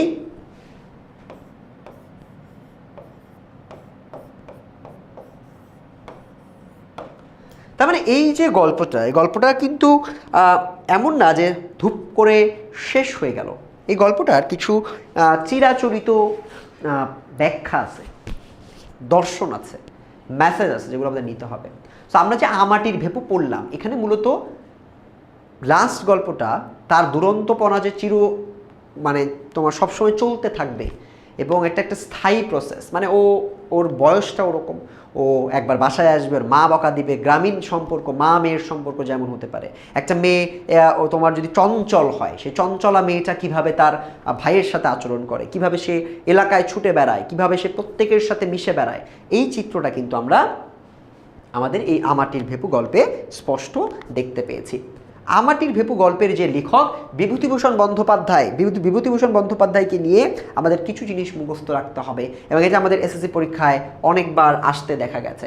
বা বিভূতিভূষণ বন্দ্যোপাধ্যায় 1894 সালে বা 24 পরগনার মুরারিপুর গ্রামে জন্মগ্রহণ করেন। স্থানীয় বনগ্রাম স্কুল থেকে 1914 সালে তিনি ম্যাট্রিক পাস করেন এবং কলকাতার রিপন কলেজ থেকে আইএ এবং বিএ ডিগ্রি লাভ করেন। সো এখানে আমাদের জন্মসালটা আমরা মনে রাখবো, জন্মস্থান এবং তার 24 পরগনার যে গ্রামে তিনি জন্মগ্রহণ করছে, এটা আমাদেরকে মনে রাখতে হবে। বিভূতিভূষণ বন্দ্যোপাধ্যায়ের আর যেটা মুখস্থ করতে হবে সেটা হচ্ছে তার নামগুলো, লেখার যে নামগুলো, এগুলো দেখবো খুবই পপুলার, যেমন পথের পাঁচালী এবং অপরাজিত, এগুলো খেয়ে ফেলতে হবে, একদম মুখস্থ করে ফেলতে হবে। মুখস্থ না, তুমি বারবার প্র্যাকটিস করবে, তোমার মাথায় তাহলে এটা থেকে যাবে। আরণ্যক, ইছামতি, দৃষ্টিপ্রদীপ, দৃষ্টিপ্রদীপ থেকে আসে না, বাট এই ইছামতি পর্যন্ত এই 4টা অপশন থেকে বারবার প্রশ্ন আসে। গল্পগ্রন্থ বলতেছে মেঘমল্লার, মৌরিফুল, যাত্রাবদল, ইয়াস, এই 3টাই গুরুত্বপূর্ণ, 3টার নামই আমার মনে রাখতে হবে। এবং মৃত্যুটা লাগে না, মৃত্যুটা সচরাচর প্রশ্ন দেয় না, জন্ম, জন্মসাল এবং উল্লেখযোগ্য গ্রন্থ, এখান থেকে প্রশ্ন আসতে দেখা যায়। আমাটির ভেপু এই লেখাটি থেকে তোমাদের পরীক্ষায় যে গুরুত্বপূর্ণ তথ্যগুলো বারবার আসে, সেই তথ্যগুলো আমরা এক নজরে দেখে নিব। এই তথ্যগুলো যদি তুমি পড়ে রাখো, তাহলে তোমার আমাটি ভেপু এই গল্পের প্রস্তুতিটা সবার থেকে বেশি থাকবে। চলো সেই লেখাগুলো একটু দেখে নিই। সো এই গল্পের কিছু ঘটনা, উল্লেখযোগ্য ঘটনা যেটা আমাদের মনে রাখতে হবে। ওপর ডালা ভাঙা টিনের বাক্স, টিনের বাক্সটা ডালা ভাঙা, এবং এর মধ্যে কী কী ছিল এটা একটা আমাদের মনে রাখতে হবে। একটা রং ওঠা কাঠের ঘোড়া, টোল খাওয়া টিনের একটা ভেপুবাসি, এবং গোটা কতক কড়ি আছে, 2 পয়সা দামের একটা পিস্তল আছে, এবং শুকনো নাটা ফল আছে যেগুলো দেখতে সুন্দর, ঠিক আছে, এবং খান কতক খাপড়ার কুচি, এই খাপড়ার কুচিগুলোর কথাও আমাদের লিখতে হবে। আচ্ছা, খাপড়ার কুচি দিয়ে ওরা খেলে আর কি, ঠিক আছে, তাক করে তোমার গঙ্গা যমুনা খেলে। দুর্গা সম্পর্কে তোমাকে মনে রাখতে হবে। দুর্গা কিছুটা চঞ্চল, তার বয়স 10 করে, এটা মনে রাখতে হবে। গড়ন কেমন, চুল কেমন, মুখের গড়ন যে মন্দ নয়, চোখগুলো ডাগর ডাগর, এই ক্যারেক্টারিস্টিক্স আমাদের খ নাম্বার প্রশ্ন আসতে দেখা যায়। অপু হরিহরের পুত্র, এখানে তো ক্যারেক্টারগুলো একটু আইডেন্টিফাই করে দিয়েছে। অপু হচ্ছে হরিহরের পুত্র এবং সে দুর্গার ভাই, এবং তাদের মায়ের নাম হচ্ছে সর্বজয়া, এবং তার ভাই হচ্ছে একটু ভোলা এবং ভীরু প্রকৃতির। হরিহরের বাড়ির সামনের দিকের বারান্দাটা ভাঙা, ফাটলে কি হয়েছে? ফাটলে তোমার বন বিছুটি ও কালমেঘ গাছের বন দেখা যায়, নারিকেলের দড়ি দিয়ে তারা এটাকে বেঁধে রেখেছে। আচ্ছা, হরিহরের বাড়ি থেকে ভুবন মুখুজ্জের বাড়ির দূরত্ব কত? 5 মিনিটের পথ, এটা এমসিকিউতে আসতে দেখা যায়। পটুলিদের কাকুরতুলির আমে বড় গুটি হয়েছে, খেতে গুড়ের মতো মিষ্টি, এখানে গুড়টা লেখা নাই, বাট তোমাদের মনে রাখতে হবে গুড়ের মতো মিষ্টি ছিল। দুর্গা অপুকে বকা দেয় কি বলে? হাবা বলে। হরিহর কাজ করে অন্নদা রায়ের বাড়িতে, বেতন 8 টাকা। এটা কি মনে আছে? এটা কিন্তু আমরা দেখেছি। মন্ত্র নিতে চাওয়া লোকটি মাতবর গোছের, অবস্থা সম্পন্ন, তার টাকা পয়সা আছে, 5-6টা ধানের গোলা, জাতিতে হচ্ছে সদ্গোপ, সঙ্গোপ বা সদ্গোপ বলছে এখানে। হরিহরের জ্ঞাতিভ্রাতা নীলমণি রায়, তার জ্ঞাতিভ্রাতার নাম নীলমণি রায়, এটাও এমসিকিউতে আসে। তার বাড়িতে গাই দুইতে আসে স্বর্ণ গোয়ালিনী, সর্বজয়ের কাছে ঋণের টাকা ফেরত চায় সেজ ঠাকুর এবং রাধাবষ্টমীর বউ। অপুর পরার মতো কাপড় নেই, পরনের কাপড় 2-3 জায়গায় সেলাই করা। সর্বজয়ের সংসার ছেড়ে দিতে ইচ্ছা করে কারণ তার অভাবের তাড়না আছে, তার দুঃখ আছে, তার বাছা ছেলেটা ছেঁড়া কাপড় চোপড় পরে ঘুরে এটার জন্য। মন্ত্র নেওয়ার বিনিময়ে লোকটা হরিহরকে জমি দিতে চায়, থাকার জায়গা দিতে চায়, চাষের জমি দিতে চায়। হরিহর সদ্গোপ লোকটিকে প্রথমে মন্ত্র দিতে স্বীকার করে না, তার কারণ হচ্ছে আত্মসম্মানবোধ এবং অভাবকে আড়াল করা। দুর্গার মতে রাঙা গাইটা একেবারে রাক্ষস, সব জায়গায় বিচরণ করে, যা পায় তাই খায়। তো আমাদের এখান থেকে আমাদের গল্পের ঘটনা ও বিষয়বস্তুগুলো আমরা পড়ে ফেলেছি। এরপর আমাদের গল্পের কিছু চরিত্র আছে, চরিত্রগুলো আমরা অলরেডি পড়েছি, যেমন অপু গুরুত্বপূর্ণ চরিত্র, দুর্গা, সর্বজয়া, হরিহর মন্ত্রপ্রার্থী লোক এবং অন্যান্য যে চরিত্রগুলো ছিল প্রত্যেকটা চরিত্র কিন্তু আমরা গল্পের মধ্যে দেখে নিয়েছি। এবার আসো আমরা একটা সৃজনশীল এবং এমসিকিউ আমাদের বোর্ডে 2টা গল্প থেকে কিভাবে আসে, 2টা লেখা থেকে কিভাবে আসে, এটা একটু আমরা দেখে নিই। প্রথমে সৃজনশীলগুলো একটু দেখো তোমরা আমার সাথে মিলাতে পারো কিনা। আমাটির ভেপু সৃজনশীলটা ফার্স্টে হচ্ছে রোয়াক শব্দের অর্থ কি, এটা আমরা জানি। রোয়াক শব্দের অর্থ আমি প্রথমে বলেছি, এটা হচ্ছে বারান্দা, আমি বলেছি এখান থেকে প্রশ্ন আসবে। সর্বজয়ের কথা বন্ধ হওয়ার উপক্রম হলো কেন? একটু আগে বলছি সর্বজয়ের কথা বন্ধ হয়েছিল কেন? ডাল যখন দিল, দেওয়ার পরে যখন শুনলো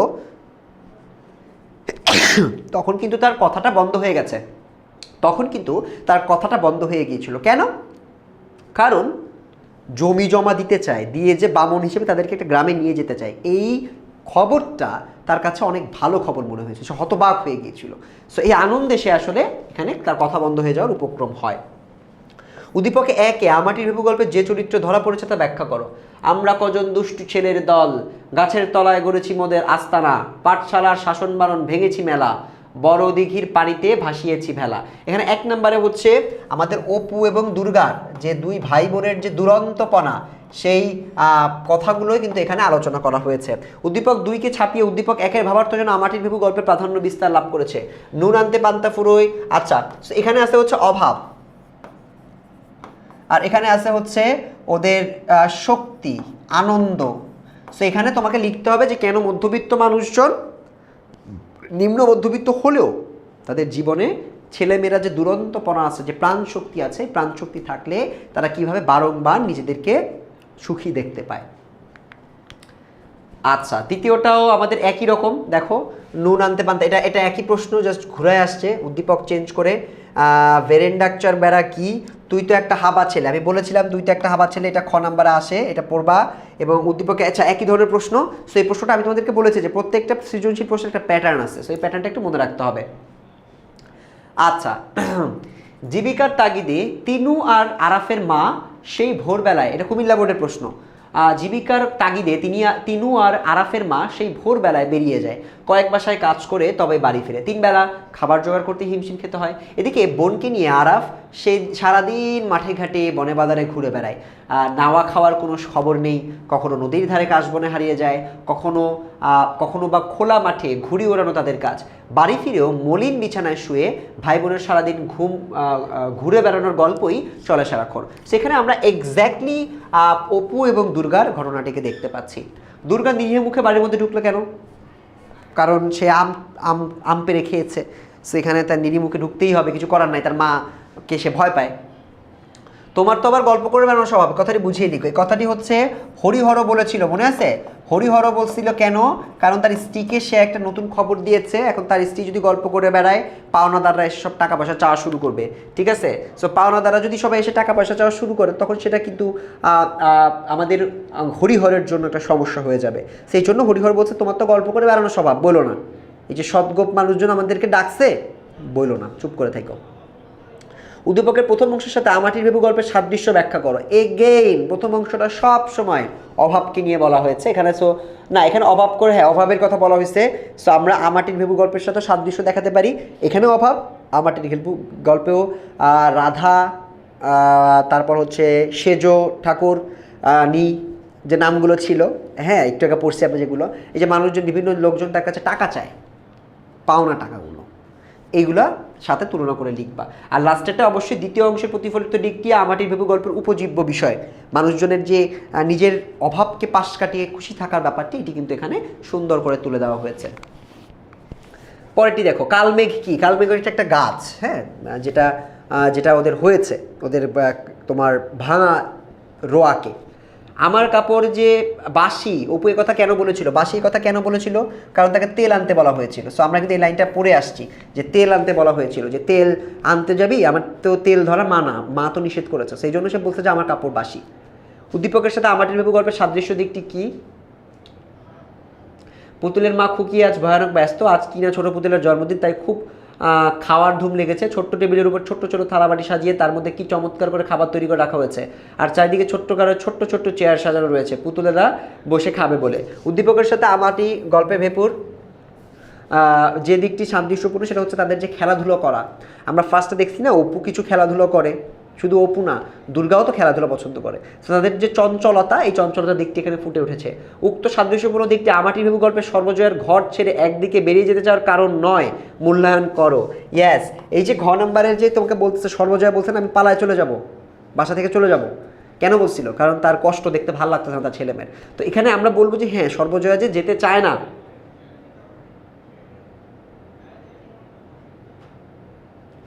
সো এই যে তার ছেলে মেয়েগুলো এটা করতেছে যার জন্য সে আসলে যেতে চায় না, যেতে চায় এগুলো করার পরও তার ছেলে মেয়েকে সে যে ভালো রাখতে পারতেছে না, এবং এই চঞ্চলতা দেখে তার ওর আফসোস হয় বা খারাপ লাগা কাজ করে, সে এইখান থেকে সে আসলে বাড়ি থেকে বেরিয়ে যেতে চাইছে। তো তাদের এই যে উদ্দীপকের যে তাদের যে দুরন্তপনার জন্য এটা সে করতে চায় নাই, হ্যাঁ মানে দুরন্তপনা করছে জন্য বাসা থেকে চলে যাব না, এটা না।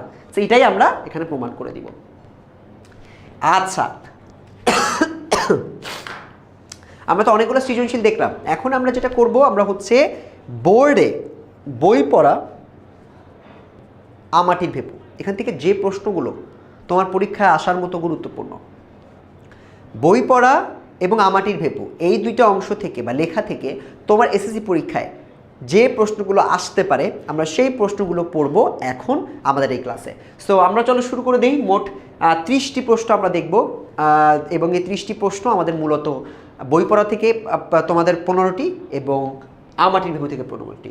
সো আমরা প্রথমে 15টি শুরু করি আমাটির ভেপু থেকে, যেগুলো বোর্ড বিভিন্ন পরীক্ষায় এসেছে।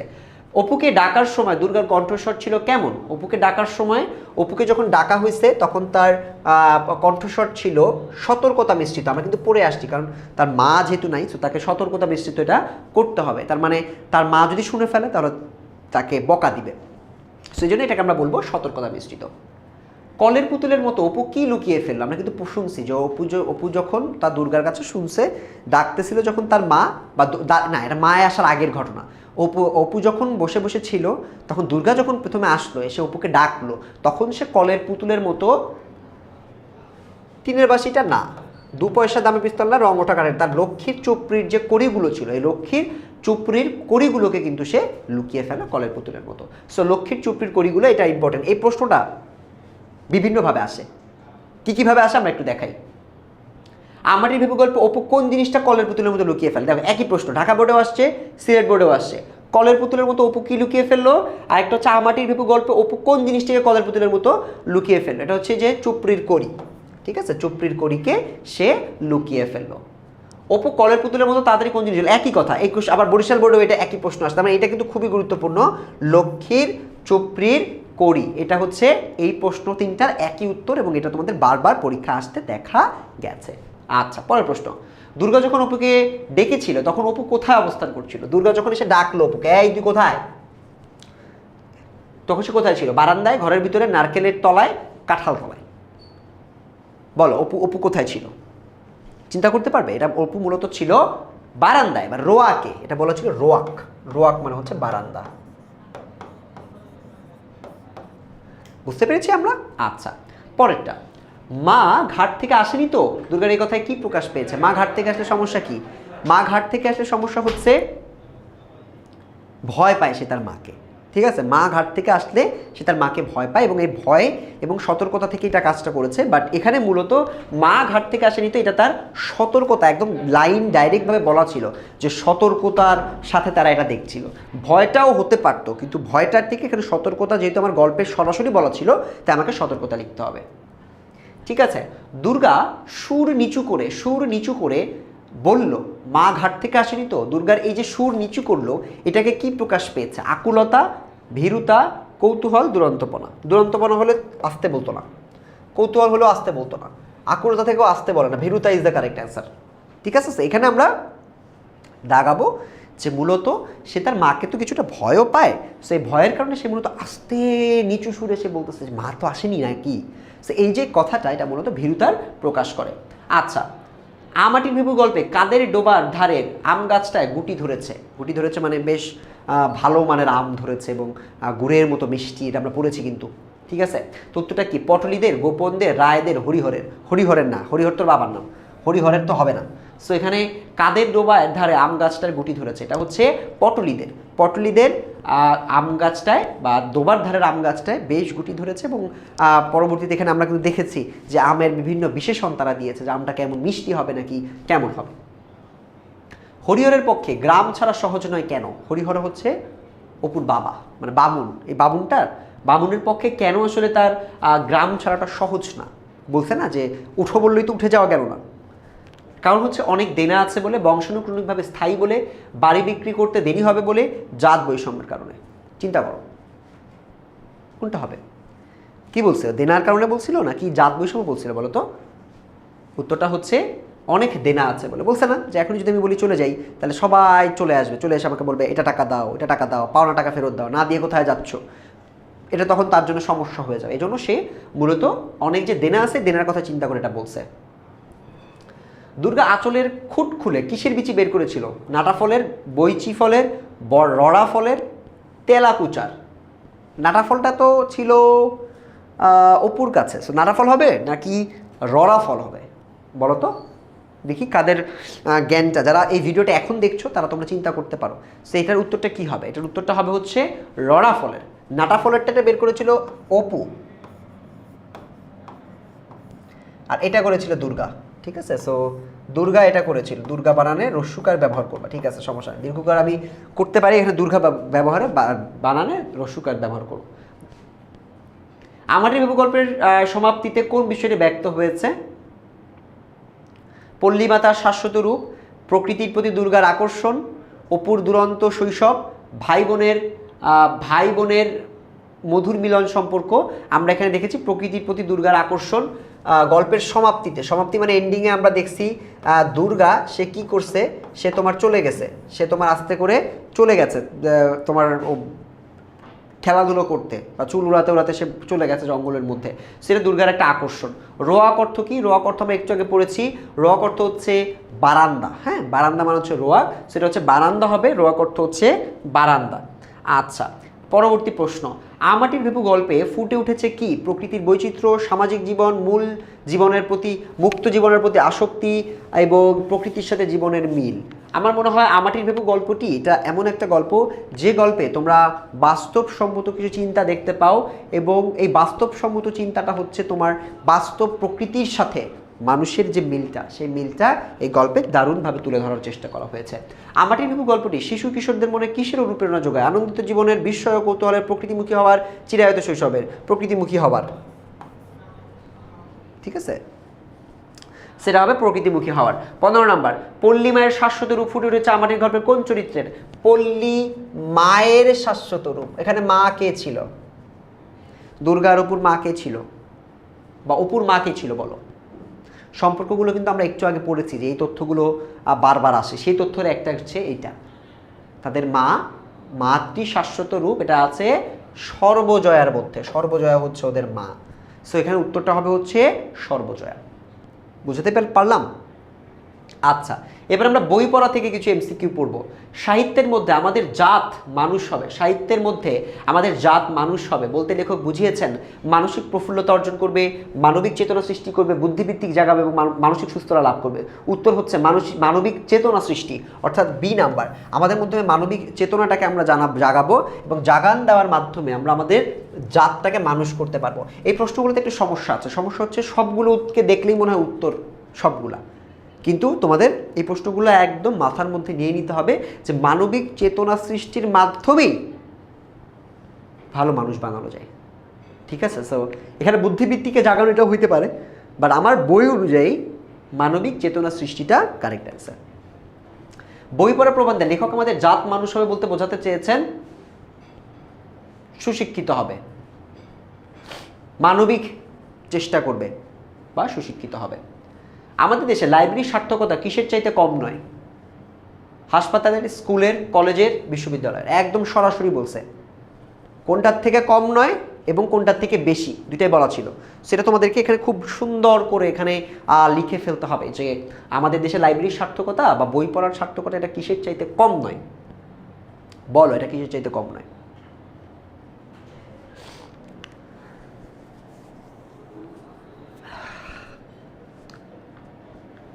বলছো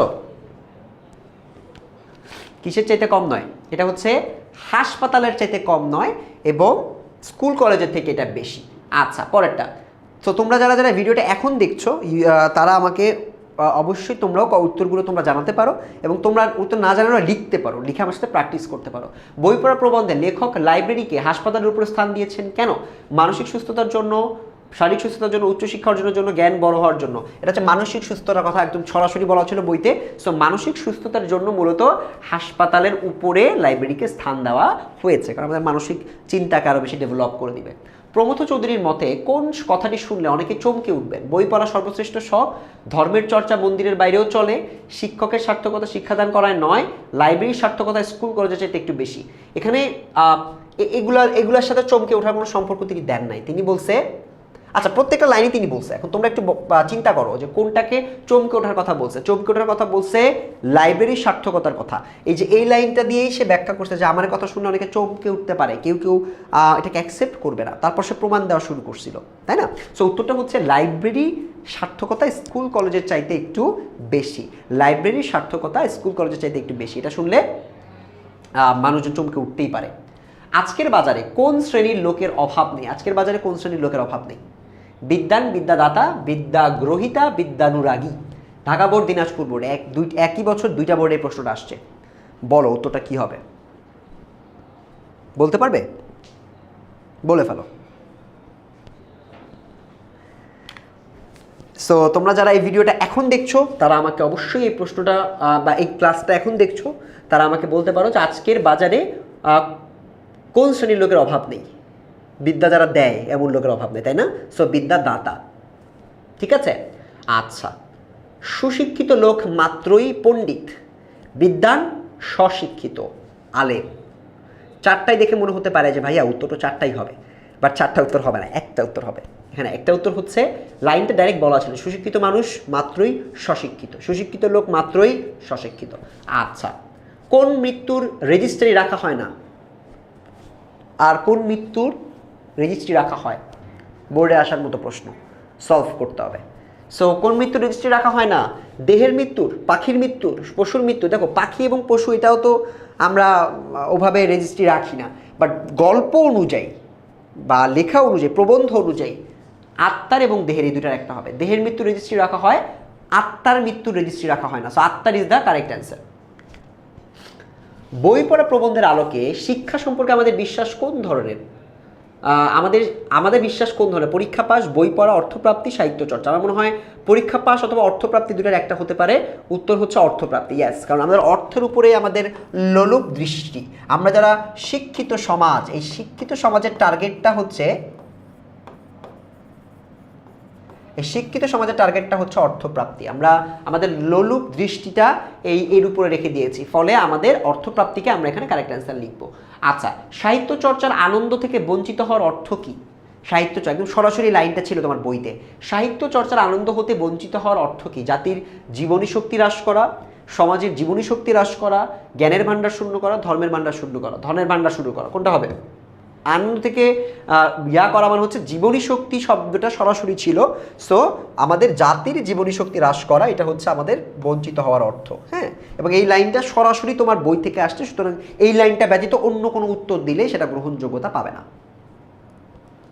আচ্ছা, বই পড়া প্রবন্ধে তৎকালীন স্কুল কলেজের শিক্ষাকে মারাত্মক বলার কারণ কি? বলছিল না যে এটা শুধুমাত্র ইনঅ্যাপ্রোপ্রিয়েট না, এটা মারাত্মক মানে ঝুঁকিপূর্ণ। তার একটা কারণ তিনি বলছিল, মুখস্থবিদ্যা চর্চায় উৎসাহিত করে, সুশিক্ষিত হওয়ার সুযোগ দেয় না, কেবল পাশ করতে উদ্বুদ্ধ করে, স্বশিক্ষিত হওয়ার শক্তি নষ্ট করে দেয়। সরাসরি শক্তি নষ্ট করে দেওয়া, এটা ডাইরেক্টলি বলা ছিল। সো আমরা স্বশিক্ষিত হওয়ার শক্তি নষ্ট করে দেয়, এইটাকে সরাসরি তোমার বইয়ের লাইন যেহেতু এটা লিখে দিতে হবে। আচ্ছা, বই পড়া প্রবন্ধের লেখক লাইব্রেরিকে কিসের উপর স্থান দিয়েছেন? লাইব্রেরিকে হাসপাতালের উপরে দেয় নাই, কিন্তু স্কুল কলেজের উপরে দিয়েছেন। বলছে যে হাসপাতালের থেকে কম না, কিন্তু স্কুল কলেজের থেকে এটা অনেক বেশি। তার মানে C is the correct answer. আচ্ছা, পরবর্তী, বই পড়া প্রবন্ধ অনুসারে জাতির প্রাণে যথার্থ স্ফূর্তি লাভের উপায় কি? উদরপূর্তি করানোর মাধ্যমে, মনকে সজাগ ও সরল রাখা, শিক্ষার উল্টো টান টেনে কাব্য চর্চা করে, বাট মনকে সজাগ এবং সরল রাখা, এই দুইটাই আমার মনে হয় উত্তর হতে পারতো। শিক্ষার উল্টো টান, আমার কাছে মনে হচ্ছে যে শিক্ষার উল্টো টানটাকে তিনি বলছে যে আমাদের জাতিকে যদি আবার ভালো করতে হয় তাহলে শিক্ষার উল্টো টান দিতে হবে। কিন্তু আমাদের জাতির প্রাণে স্ফূর্তি যদি আমাদের লাভ করতে চাই, প্রাণের স্ফূর্তির সাথে মন, এটা যেহেতু মনকে বলেছে, প্রাণকে বলেছে, সুতরাং আমরা এটাকে মনকে সজাগ এবং সরল রাখা, এটাকে কারেক্ট অ্যান্সার হিসেবে নিব। বই পড়া প্রবন্ধে লেখকের মতে একমাত্র কিসের স্পর্শে মানুষের মন সজীব, সতেজ ও সরাগ হয়ে উঠে? এটা হচ্ছে আনন্দ, নির্জীবতার একটা কথা লাইন লেখা ছিল না, ওই লাইনটার সাথে তুমি এটাকে মিল করতে পারবা। সবশেষ, নীতির চর্চা কোথায় হয়? গুহায়, ঘরে, জাদুঘরে, লাইব্রেরিতে। খুব সুন্দর করে বলছিল না, দর্শনের চর্চা এটা হয় গুহাতে, তারপর জ্ঞানের চর্চা এটা হয় লাইব্রেরিতে। সো এখানে নীতির চর্চাটা কোথায় হয় বলে আমাদেরকে বলা হয়েছিল, আমাদের কি মনে আছে? নীতির চর্চা কোথায় হয় বলে এখানে বলা ছিল? নীতির চর্চার কথা এখানে বলেছে, নীতির চর্চা হয় হচ্ছে, দেখো কতগুলো board, Dhaka board, Sylhet board, Rajshahi board. কে কে আছো ঢাকা বোর্ড, সিলেট বোর্ডে? তোমরা যারা আছো তারা এই লেখাটা একেবারেই অ্যাভয়েড করতে পারবে না। বই পড়া প্রবন্ধ থেকে এই লেখাটার উত্তর আমাদেরকে দিতে হবে। নীতির চর্চা হয় হচ্ছে জাদুঘরে, তো হয় না, লাইব্রেরিতে তো হয় না, লাইব্রেরিতে হয় জ্ঞানেরটা। তাহলে ঘরে নাকি গুহায়? গুহায় হচ্ছে দর্শনের চর্চাটা, এটা হবে তার মানে ঘরে। ঘরে is the correct answer. So আমরা আমাদের আজকের ক্লাসটাতে বই পড়া এবং আম আটির ভেপু দুটোই চমৎকার গল্প, চমৎকার লেখা, যেটা আমাদের পরীক্ষার জন্য গুরুত্বপূর্ণ। তোমরা যদি এসএসসি পরীক্ষায় ভালো করতে চাও তাহলে তোমাদের আজকের ক্লাসে দেখানো এমসিকিউ এবং সিকিউগুলো বারংবার পড়তে হবে, দেখে নিতে হবে। এবং এটা যদি তোমরা দেখে নিতে পারো তাহলে ইনশাআল্লাহ পরীক্ষায় অন্যদের থেকে তোমরা এগিয়ে থাকবে। এই ক্লাসটা তোমরা শেয়ার করে দিতে পারো, অথবা তোমরা দেখে নিতে পারো, অথবা তোমাদের বারংবার তোমরা এটা দেখে তোমাদের কনফিউশনগুলো দূর করতে পারো। তোমাদের জন্য কমেন্টে একটা লিঙ্ক দেওয়া আছে বা একটা লিঙ্ক পেস্ট করা আছে, ওই লিঙ্কটায় তুমি তোমার বিভিন্ন কোর্স রিলেটেড সকল তথ্য পেতে হলে তুমি ওই লিঙ্কটাতে যেতে পারো, অথবা তুমি কল করতে পারো 16910। 10 মিনিট স্কুল থেকে আমরা কিন্তু তোমাদের প্রত্যেকের জন্য বিভিন্ন জিনিস অফার করে থাকি। তোমার জন্য কোনটা সবথেকে বেস্ট অফার, তোমাদের জন্য আমরা কি অফার করছি, এটা যদি তুমি জানতে চাও, তুমি যেই ক্লাসেরই হোক না কেন, তুমি 9-এর হোক, 10-এর হও, তুমি এসএসসি পরীক্ষার্থী হও, তুমি 16910-তে এক্ষুনি কল দাও, দিয়ে বলো আমি জানতে চাই আমার জন্য আপনারা কি কি অফার করছেন, এবং সেখানকার যে কোনো একটাতে তুমি জয়েন হয়ে যেতে পারো এবং এই ক্লাসগুলো নিয়ে তুমি সুন্দর করে তোমার প্রিপারেশনটাকে 100তে 100 করতে পারো। তোমাদের সাথে আমার পরবর্তী ক্লাসে দেখা হবে। সেই পর্যন্ত সবাই ভালো থাকবে, সুস্থ থাকবে। পরবর্তী ক্লাসে আমরা আরও 2টি লেখা নিয়ে আসবো, যে লেখাগুলো সম্পর্কে একদম পরিষ্কার ধারণা তোমাদেরকে দিয়ে দিব, বোর্ড কোশ্চেন সলভ করে ফেলবো। এবং সেই পর্যন্ত সবাই সুস্থ থাকো, ভালো থাকো, এবং কমেন্টের লিঙ্কটাও চেক করে নিও। পরবর্তী ক্লাসে দেখা হবে। আল্লাহ হাফেজ।